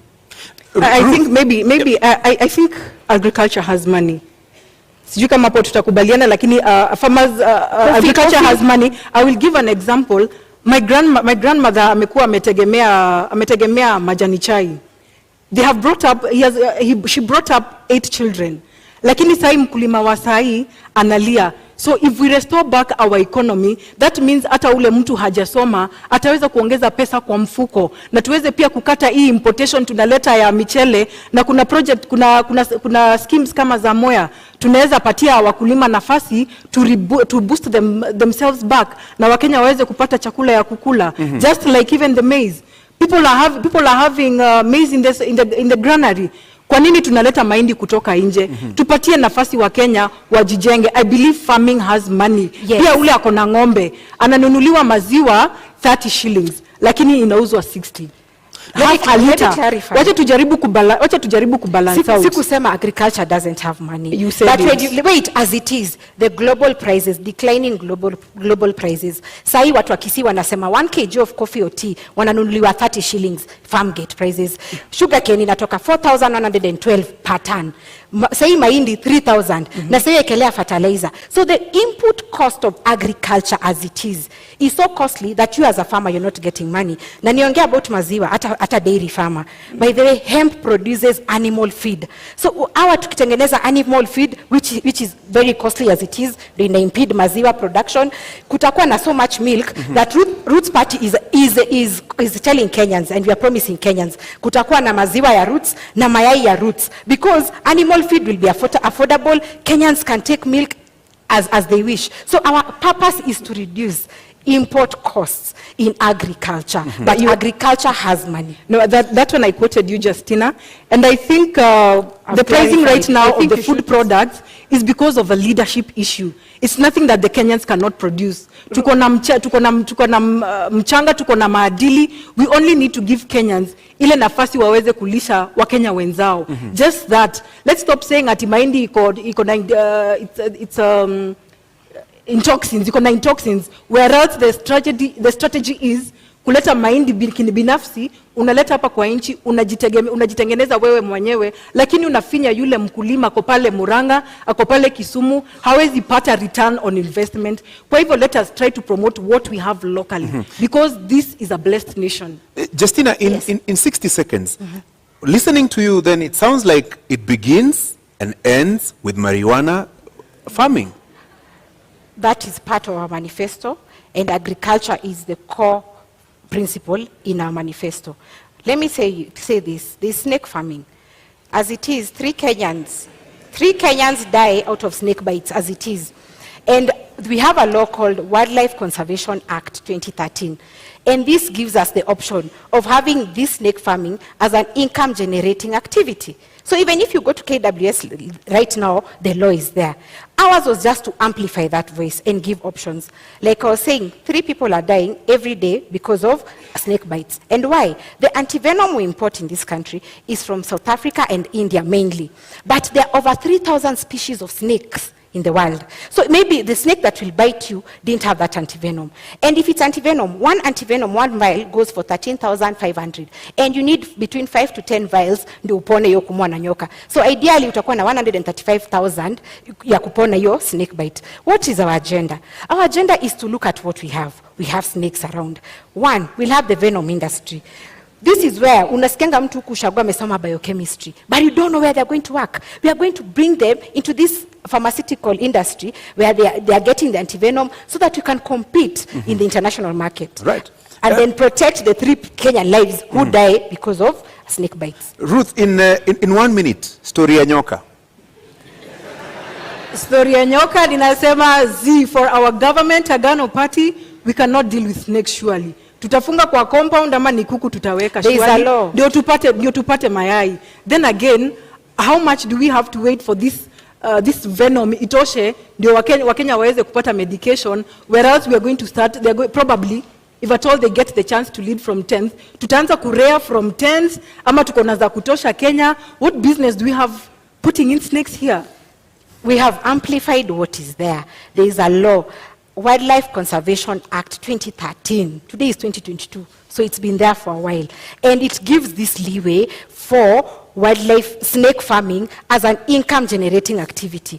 Let me tell you, our idea is making Kenya an export hub, putting money in the pockets of Kenyans. Ndio tunapata ile foreign exchange tulikuwa tunaambiwa tukiwa shule, ati Kenya is earning foreign exchange from wherever. So yetu ni ya kwamba, let's get other alternatives, income generating activities for Kenyans and to sustain our export manifesto. So how much venom do we need probably? Like I say, do the math. 1 vial goes for 13,000. You can check, you can Google. 1 vial goes for 13,500. If we do it locally, we are going to lower the cost. And remember, even your government, if you win, is going to incur the cost of importing antivenom. So why not have our own here so that we can lower the cost and save the lives of Kenyans as we create an industry. An industry for this venom thing. There's someone at home amesoma biochem. Me unaonanga ma pharmacists sijui nani. They only sell in chemists. There is no employment. Our target ni kuemploy everyone. Mwenye amesoma asiregret. Mwenye hajasoma kuko na hizi zingine economies anaweza invest in. So yetu ni kuweka pesa mkononi. Na Bi Justina, ni baki kwako kabla kurudi kwake, na una muda wa dakika 2 kuweza kujibu hili. Kwa yule mtazamaji au mkulima ambaye anakutazama sasa hivi, imekuwa vigumu kwake kulima mahindi yake au kahawa yake, majani chai na kusafirisha nje. Itakuwa vipi kwake ukianza kumwambia sasa tufuge nyoka tusafirishe sumu? Kama hawezi kusafirisha mahindi, ataweza vipi kuuza katika soko la kimataifa sumu ya nyoka, fisi? Haya, niseme hivi. Bangi, nyoka already kuna frameworks na ziliwekwa 2013, tutafuata hizo.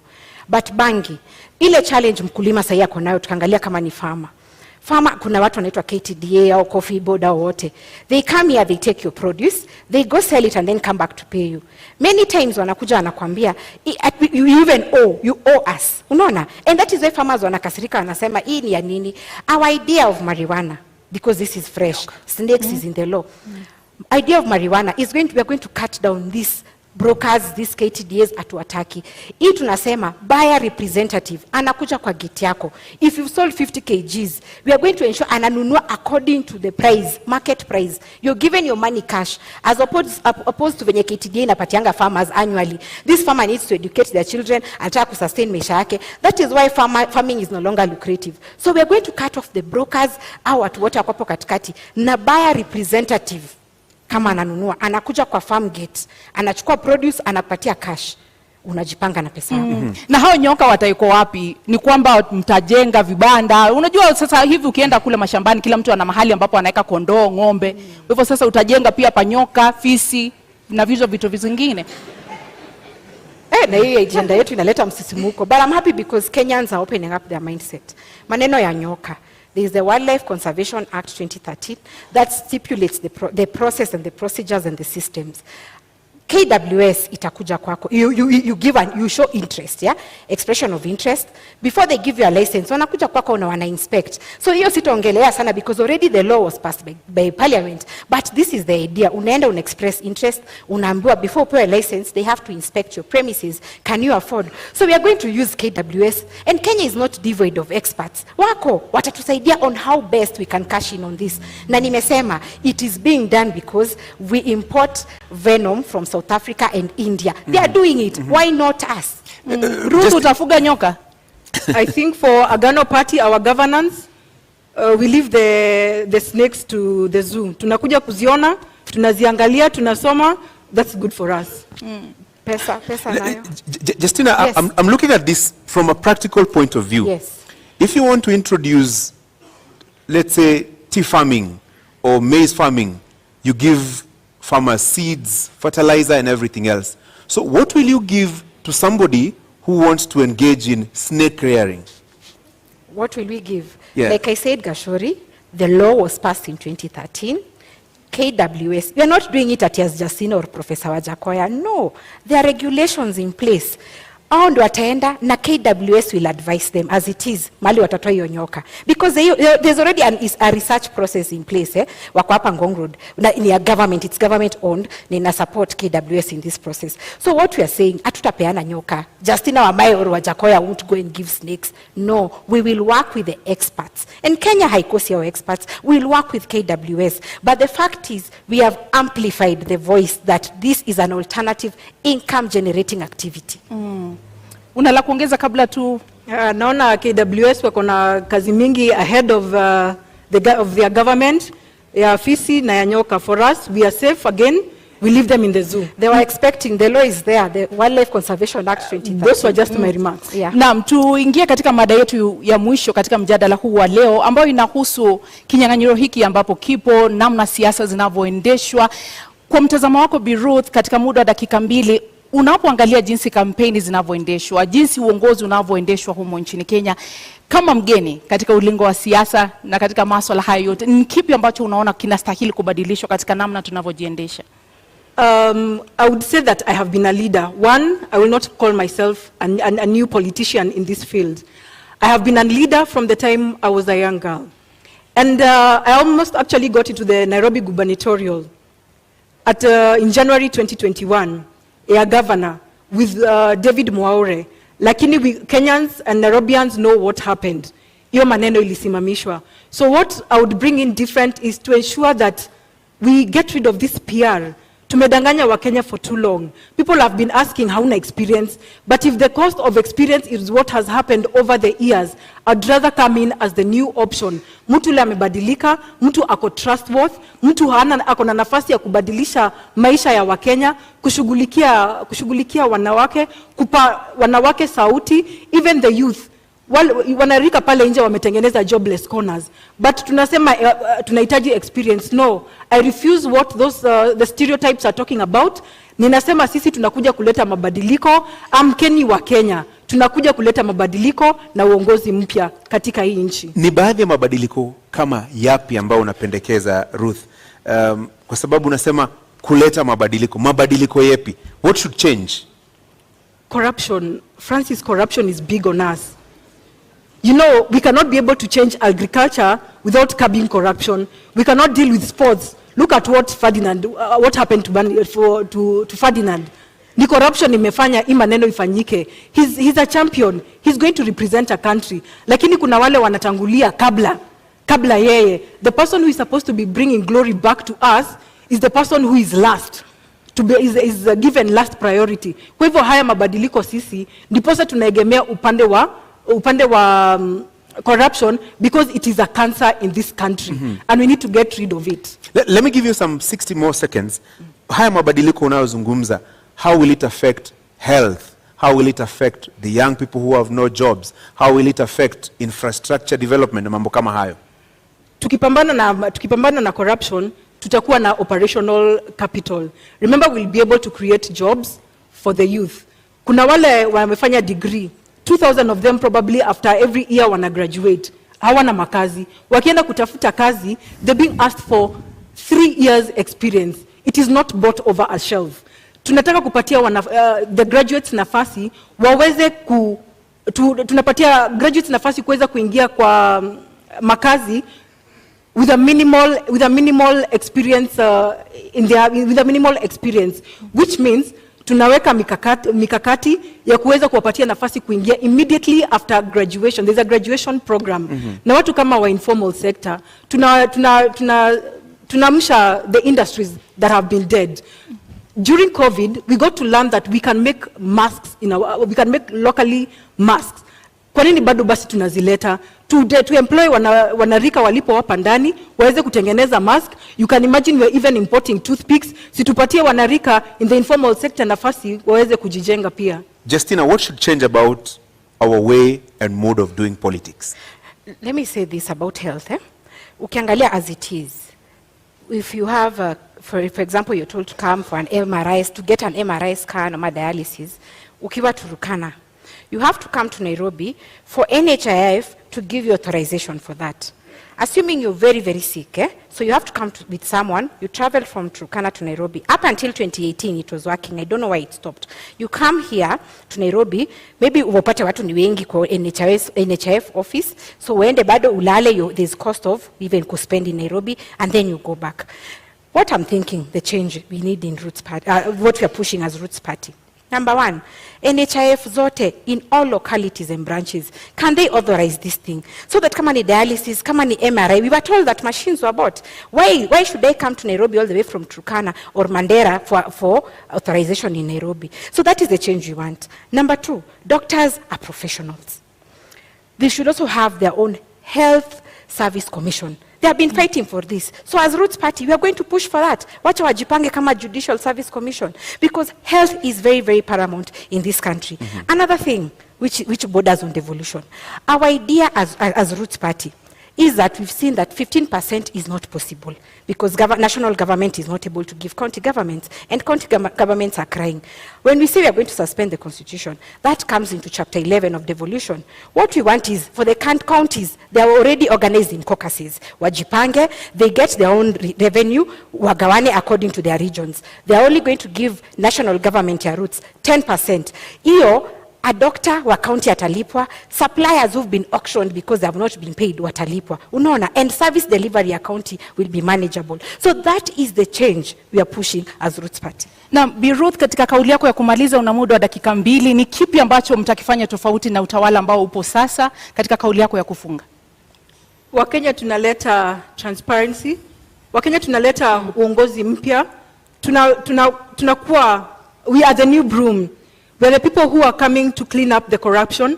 We are people who are coming to stabilize the economy.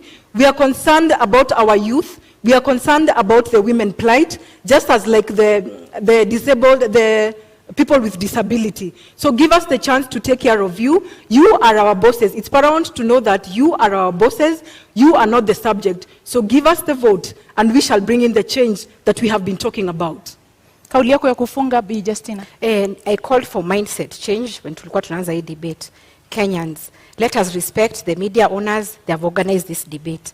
And the purpose of this debate is to give you an opportunity to ask your leaders questions. And here we are. So don't see it like it's something that you're time wasting, ama mulisha amua. No. If you need a different Kenya, a transformed Kenya, this is the opportunity. Let me say this as Roots Party. We might come off as jokers, as not serious people, but one thing we are doing is to push your mind and to ask yourself, by the way, my tribe doesn't help me, but the challenges I'm facing as an individual is what I want my government to help me with. So we are coming in with fresh ideas. We are coming in with the idea that Kenya can do better. Kenya is beautiful. We have athletes who we are always trending that they are doing well. We have musicians who are doing well. But when it comes to leadership, why do we have low self-esteem? Why do we choose people? Why are we scared to go a different direction? So my call to Kenyans is that Roots is different. We are giving you a solution. We are explaining to you where we are going to get the money to run government projects. And we are ready to serve you. So be different. Don't feel like anyone owns you. Don't feel like you're doing someone a favor.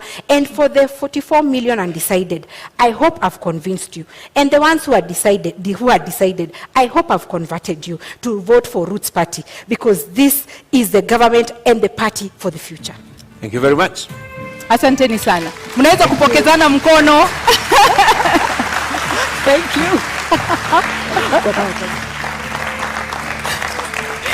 Na wanaposema wahenga, kilicho na mwanzo lazima kiwe na mwisho. Hii sasa ndiyo tamati ya mjadala wetu kati ya wagombea wenza wa kiti cha urais. Indeed, our appreciation to candidates Justina Wamae and Ruth Musheru, and to you, the audience here and out there watching on television here in Kenya and around the world.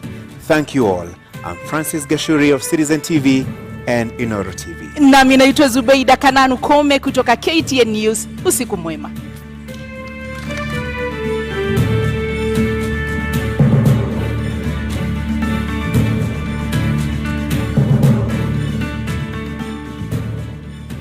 Thank you for staying with the deputy presidential debate. Debate 1 has just ended just moments after Justina Wamae of the Roots Party and Ruth Mutua of the Agano Party faced off there in debate 1. Debate 2 is kicking off in just a bit, but my panelists are still here with me. In fact, some of the leaders are already here, already within the vicinity. We're waiting for Martha Karua, Azimio la Umoja, One Kenya Alliance, and Rigathi Gachagua, who is from Kenya Kwanza, who's just arriving for the debate 2, which will kick off in the next 1 hour. And I'll be crossing over to Ken Mijungu in just a bit, and Michelle Ngele was standing by for that conversation shortly. And my panelists are still with me. Professor Alfred Omenya, urban planning expert, is changing places with Professor Gituro. Nerima Wako, executive director, Siasa Place, is still here. Dr. Nancy Baraza, former deputy chief justice, is still with us here. Saska Labarakwe, public policy expert, is also with us.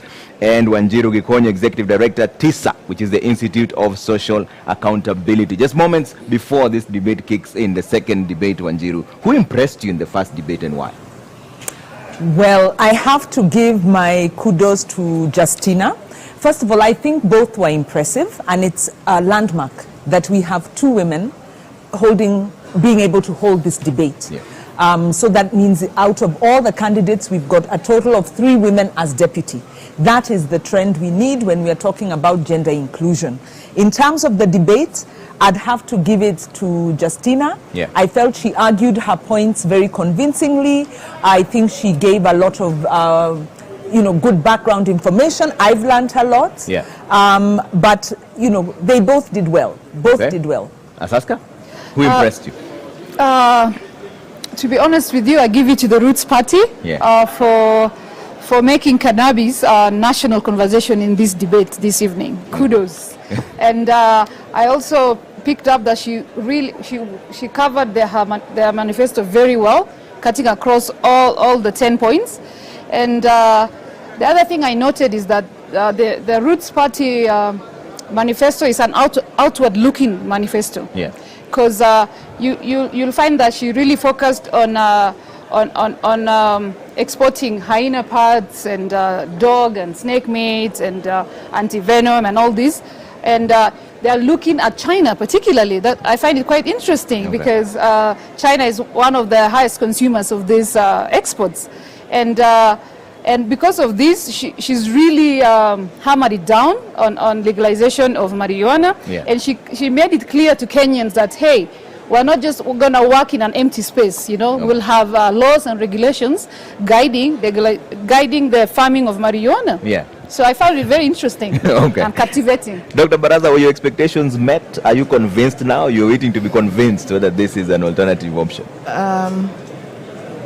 I think before I answer that, Trevor, I want to commend the 2 candidates. Yeah. I think, as Wanjiru has said, I think our democracy has grown. It's growing, that we are having women stand before us and debate and offer themselves. I think our democracy is a demonstration that our democracy is maturing. Yeah. But to come to the issues, I think Justina did very well. She was on top of her manifesto. They are thinking outside the box. She gave us what is it? The issues around their manifestos and why it is important. The issues and how they intend to realize those issues, the law, the regulations. I think she did very well. Yeah. except we got focused too much on marijuana. Yeah. Probably other issues were not as well articulated. As for Agano, Ruth performed well too, but she ended up reacting to Justina and forgot that they have their own manifesto. She didn't articulate their own manifesto very well. All right. Otherwise, I think it's a clap for our democracy. All right, Dr. Baraz. And you can see right now this debate 2 is just about to kick off. It's starting off in the next 45 minutes or so. And one of the candidates there, Honorable Rigathi Gachagua from the Kenya Kwanza and UDA Brigade, is already here, ready to face off with Honorable Martha Karua. He's just coming first, and of course they're going to hold him for a bit for the second part of that debate, which is kicking off at exactly 8 p.m. all the way to 9:30. That will be moderated by James Smart and Sophia Wanuna. James Smart, who has been told there's no such thing as beard gang. Ni pesa hakuna. We'll go over to James Smart and find out what's really going on. But right now, one of the candidates who's arriving for the second debate, that is Honorable Rigathi Gachagua, is heading to speak to Ken Mijungu and Michelle Ngere to find out how he's feeling this evening. Trevor, thank you so much. And of course, the Kenya Kwanza Alliance candidate, running mate Rigathi Gachagua, is here, all decked up, looking really nice. Thank you so much for you quite early. You keep time. It's about 5 minutes past 7. How have you prepared for this debate? Well, to start with, I'm a guy who keeps time. You know, I was a guy in uniform. I believe in military precision. You told me here to be 7, here at 7, I'm here at 7. Okay. I'm ready for the debate. I'm looking forward. I hope this debate is about the people of Kenya. I hope we are not degenerate into triviality and innuendos and rumors and unnecessary issues. I trust that the moderators will give us a chance to present to the people of Kenya our plan to turn around the economy, to change their lives, to put food on the table, to make sure that every Kenyan can pay their bills, they can take their children to school, to make sure that every Kenyan who goes to hospital cannot be detained there because of lack of money, and to restore the dignity of the Kenyan people. Okay. You know, Kenyans are in a state of helplessness. Kenyans feel very dejected. They lack hope. We need to give them a plan. Okay. And we have that plan. And given an opportunity tonight, we'll talk to the people of Kenya and tell them the plan that we have. Very, very interesting. But as I let you go, because you need to take a little rest before you take to the podium, you are prepared for this debate. You have been going around campaigning for Kenyans. But how do you feel being here tonight? This is the day, you know, because obviously prepared for it. I feel good because I'll have an opportunity to talk to many Kenyans who don't come to public rallies. There are many Kenyans who, because they are working, they are busy in business, some outside the country, they don't get time to attend public rallies where we have been pushing our agenda and explaining to the people of Kenya why they should give Dr. William Ruto and I a chance to change their lives, to restore their dignity, to give them hope, to inspire them. Right. And those are the Kenyans I want to talk tonight. And I trust and pray that the moderators will not be trivial. They'll give me an opportunity to talk to the people of Kenya about our plan and convince them that we have the best plan for them, and that is why they should come out on the 9th of August and vote for Dr. Ruto and I. All right, Rigathi Gachagua, running mate for the Kenya Kwanza, all the best as he walks in to now take his position. And Trevor, very interesting, he's a man who keeps time, and he says he's ready for the debate, and I know we are also ready. Over to you, Trevor.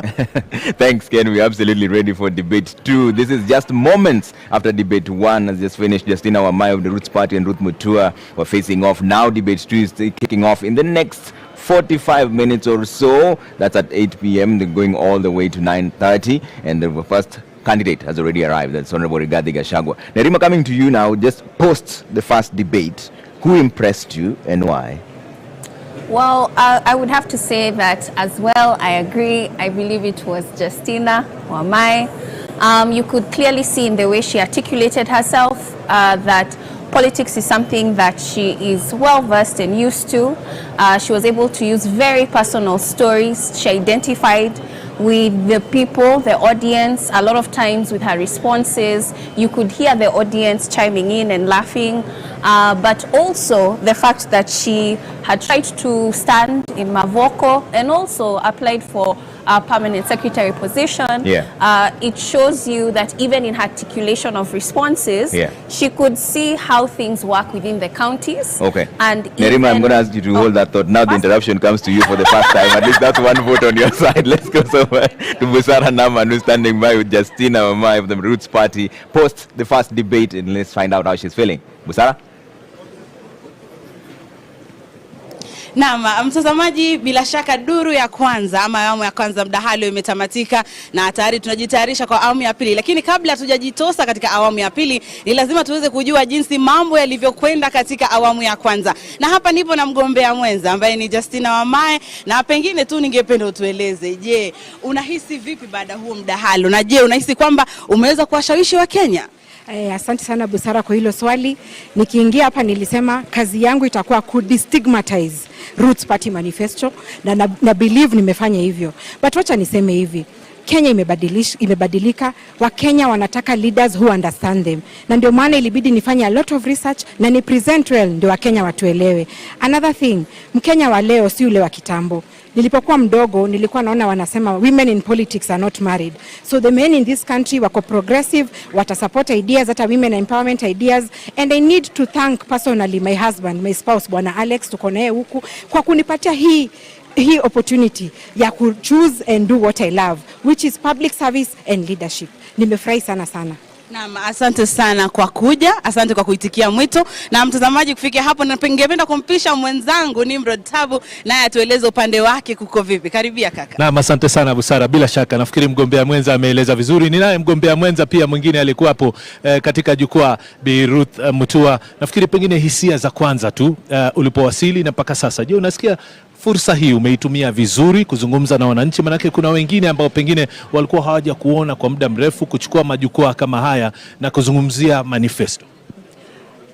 Hii nafasi nimeifurahia, and I thank the Media Council for the opportunity that you've given unto us. We are not really competing against each other. Tumekubaliana na Justina, tumekuja kuleta the manifesto. What is this government coming to do? I have loved the interview. It was interactive, but not si ya kuleta mtu chini, ya kumuonesha this one is better than the other. Na pia ningeweza kufurahi kushukuru familia yangu, pia mimi bwana na watoto wamenishikilia for even this first time of a race. Nasema ni asanti. Bila shaka tunatumai kwamba umeweka msingi wa yale ambao mnataka kufanya hata siku za usoni, lakini asante sana kwa muda wako. Bila shaka tukiwa na migaragazano kama hii tutakuwa tunatafutana na nyinyi. Haya basi, ndio kama ulivyosikia mtazamaji, wagombea wenza wote wakifurahia fursa hii kuweza kuzungumza na wananchi na kuuza sera zao kwa wale ambao walikuwa bado hawajakuweza kuwafahamu ama kuwaelewa zaidi. Lakini kwa sasa hivi tunakwenda kwake Trevor Ombija, bado wakili na wachanganuzi, kuzungumzia tu awamu ya kwanza na pia matamanio na yale yanayotarajiwa katika mdahalo wa pili. Asante sana Nimrod na Busara there, but we come back to you. You're finishing your thoughts on why Justina is the one who impressed you. Yes. So basically she said it herself just now, where she said she's passionate about public service. We saw that. She was able to bring it out. But also her opening statement, where she talked about, Kenyans, open your mind. So Roots Party is definitely different. We saw the difference. And she also closed it with Kenyans, open your mind. And I think that she has managed to do what she came to do. People are asking questions on, can industrial hemp make a difference to our economy? She has left Kenyans actually thinking about it rather than completely negating it. And so I think she has won this debate today. All right. Prof, were your expectations met, and who impressed you this evening? Thank you. Yeah, thank you, Trevor. I think my expectations have learned to make them very, very low, so they were met. there's no doubt about that. I think I really liked Justina and Roots Party. Because I like them not necessarily because of the issues they responded to, but as the other panelists have actually highlighted, as our democracy expands, we will be having different types of parties, pushing for different types of issues. And I think for the first time we are seeing a fringe party, being on the national agenda with a clear issue. Yeah. And that issue is actually legalization of industrial hemp. And yes, whatever the case, whether we discussed hemp for too long or whatever it is, I think Kenyans learned a lot about that one single issue that Roots Party and Justina brought on board. When it came to Ruth, I thought that their party must also be having an issue that they wanted Kenyan to listen to, but it seemed like her issue was to oppose industrial hemp and to oppose snake rearing and to oppose export of hyenas to China. So Agano Party actually wasted our time and actually did not even use the platform for anything. Yes, but of course, I mean, what I'd hoped to hear really was whether there was anything beyond what we're hearing, the hemp and stuff like that. And I think Justina either tactically or otherwise chose not to discuss any of those things. Whether it's devolution, whether it's other issues around agriculture, whether it is youth employment, and all that. But on their single agenda of hemp, it was clearly put on the table. And my own suggestion to them is that they should not really campaign about anything else. The other things they can leave for Azimio and Kenya Kwanza. Let them focus on hemp and educate us accordingly. Okay. Dr. Baraza, on the issue of the rule of law, Justina says judiciary is the one that is to blame. Because in her own words, money will be used to sanitize whoever is accused of any matter. Do you agree with those statements? That it's the judiciary that is to blame?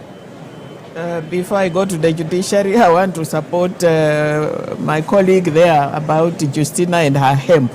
Actually, come to think of it, I use an oil called Indian hemp for my head.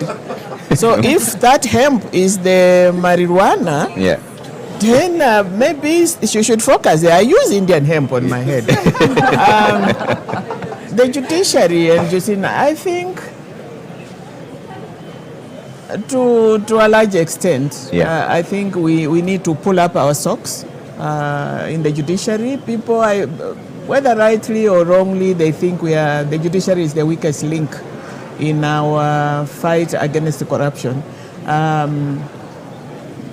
The delays in cases, the drama that goes on around cases, especially cases on corruption. I think we need to, the institution needs to pull up its socks so that we can very, very ably deal with the issue of corruption. Can the solution be the death penalty and death by hanging? Because the last time this happened, and Gashuri brought it out very well, was in 1987.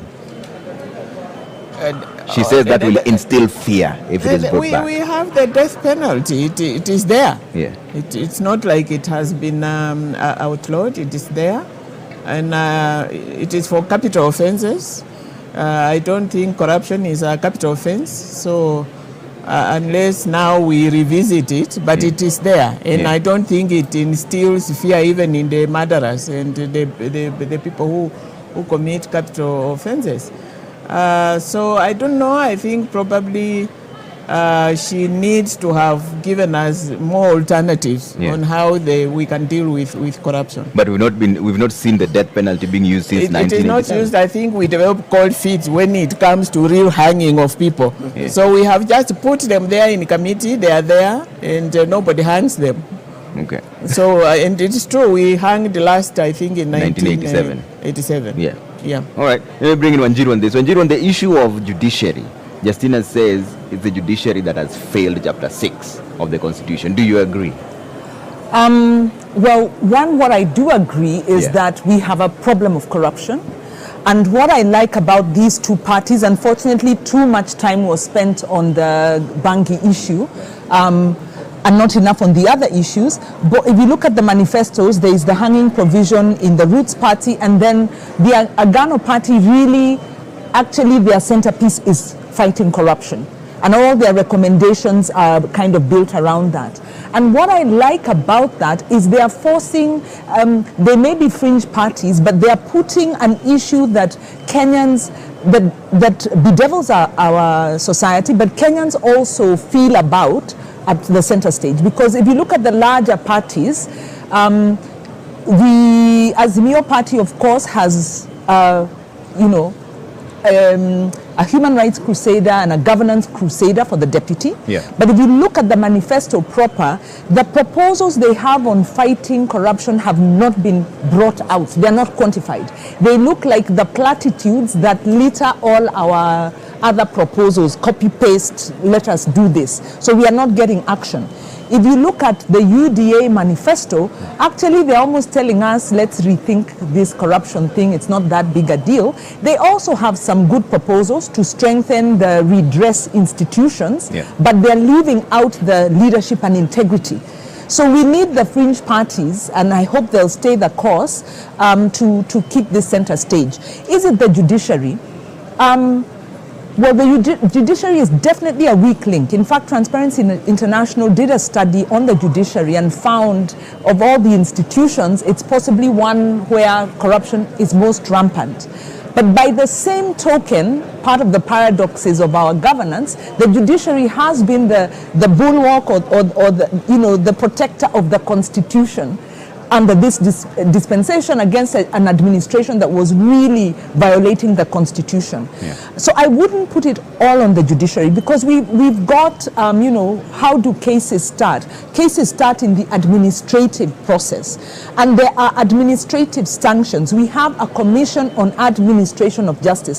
So a lot of the offenses that we have can be dealt with administratively, but the public service doesn't work. From the people they hire, from the people who sit on the public service, from the people who get into public offices. So the moment you have the wrong people sitting in these offices, you begin to dilute the process. When these violations happen, they'll get investigated by the Auditor General, and the Controller of Budget can stop finances in some cases. Once these reports come to Parliament, what happens? And we've seen what happens with corruption cases, including the COVID, including the NYS reports. We've seen Parliament expunging the names of some of the politically connected individuals, so that you get a report with a bunch of facts, leaving out the perpetrators and those most responsible. We've seen the President promise to release beneficial ownership information. This is who are the companies that are taking part in government procurement, so that we can hold those people to account. And this hasn't happened. So we can't put it all on the judiciary. We have a very robust legal and administrative institutional framework, but the culture, what we want to hear is, what's the culture that we, how do we change the culture? How do we enforce the laws that are there? And Asaska, what are your thoughts on this when the candidate is blaming the judiciary and saying that the death penalty will instill some sort of fear? I'll agree with what Daktari and Wanjiru has mentioned, but I also don't want to 100% blame the judiciary, because our constitution is progressive, and the judicial systems are quite independent. So I think we are progressing, however slow, into having perfect judicial systems in place that deliver justice and fairness. So I wouldn't blame it 100%. No. So Prof, what are your thoughts on this? Is it the judiciary, is that the weakest link when it comes to fighting graft? Actually, that's nonsense. We know exactly the problem with the corruption in this country. Corruption in this country is a leadership issue. And it goes to what fellow panelists are saying there, that we do have enough administrative instruments to deal with this.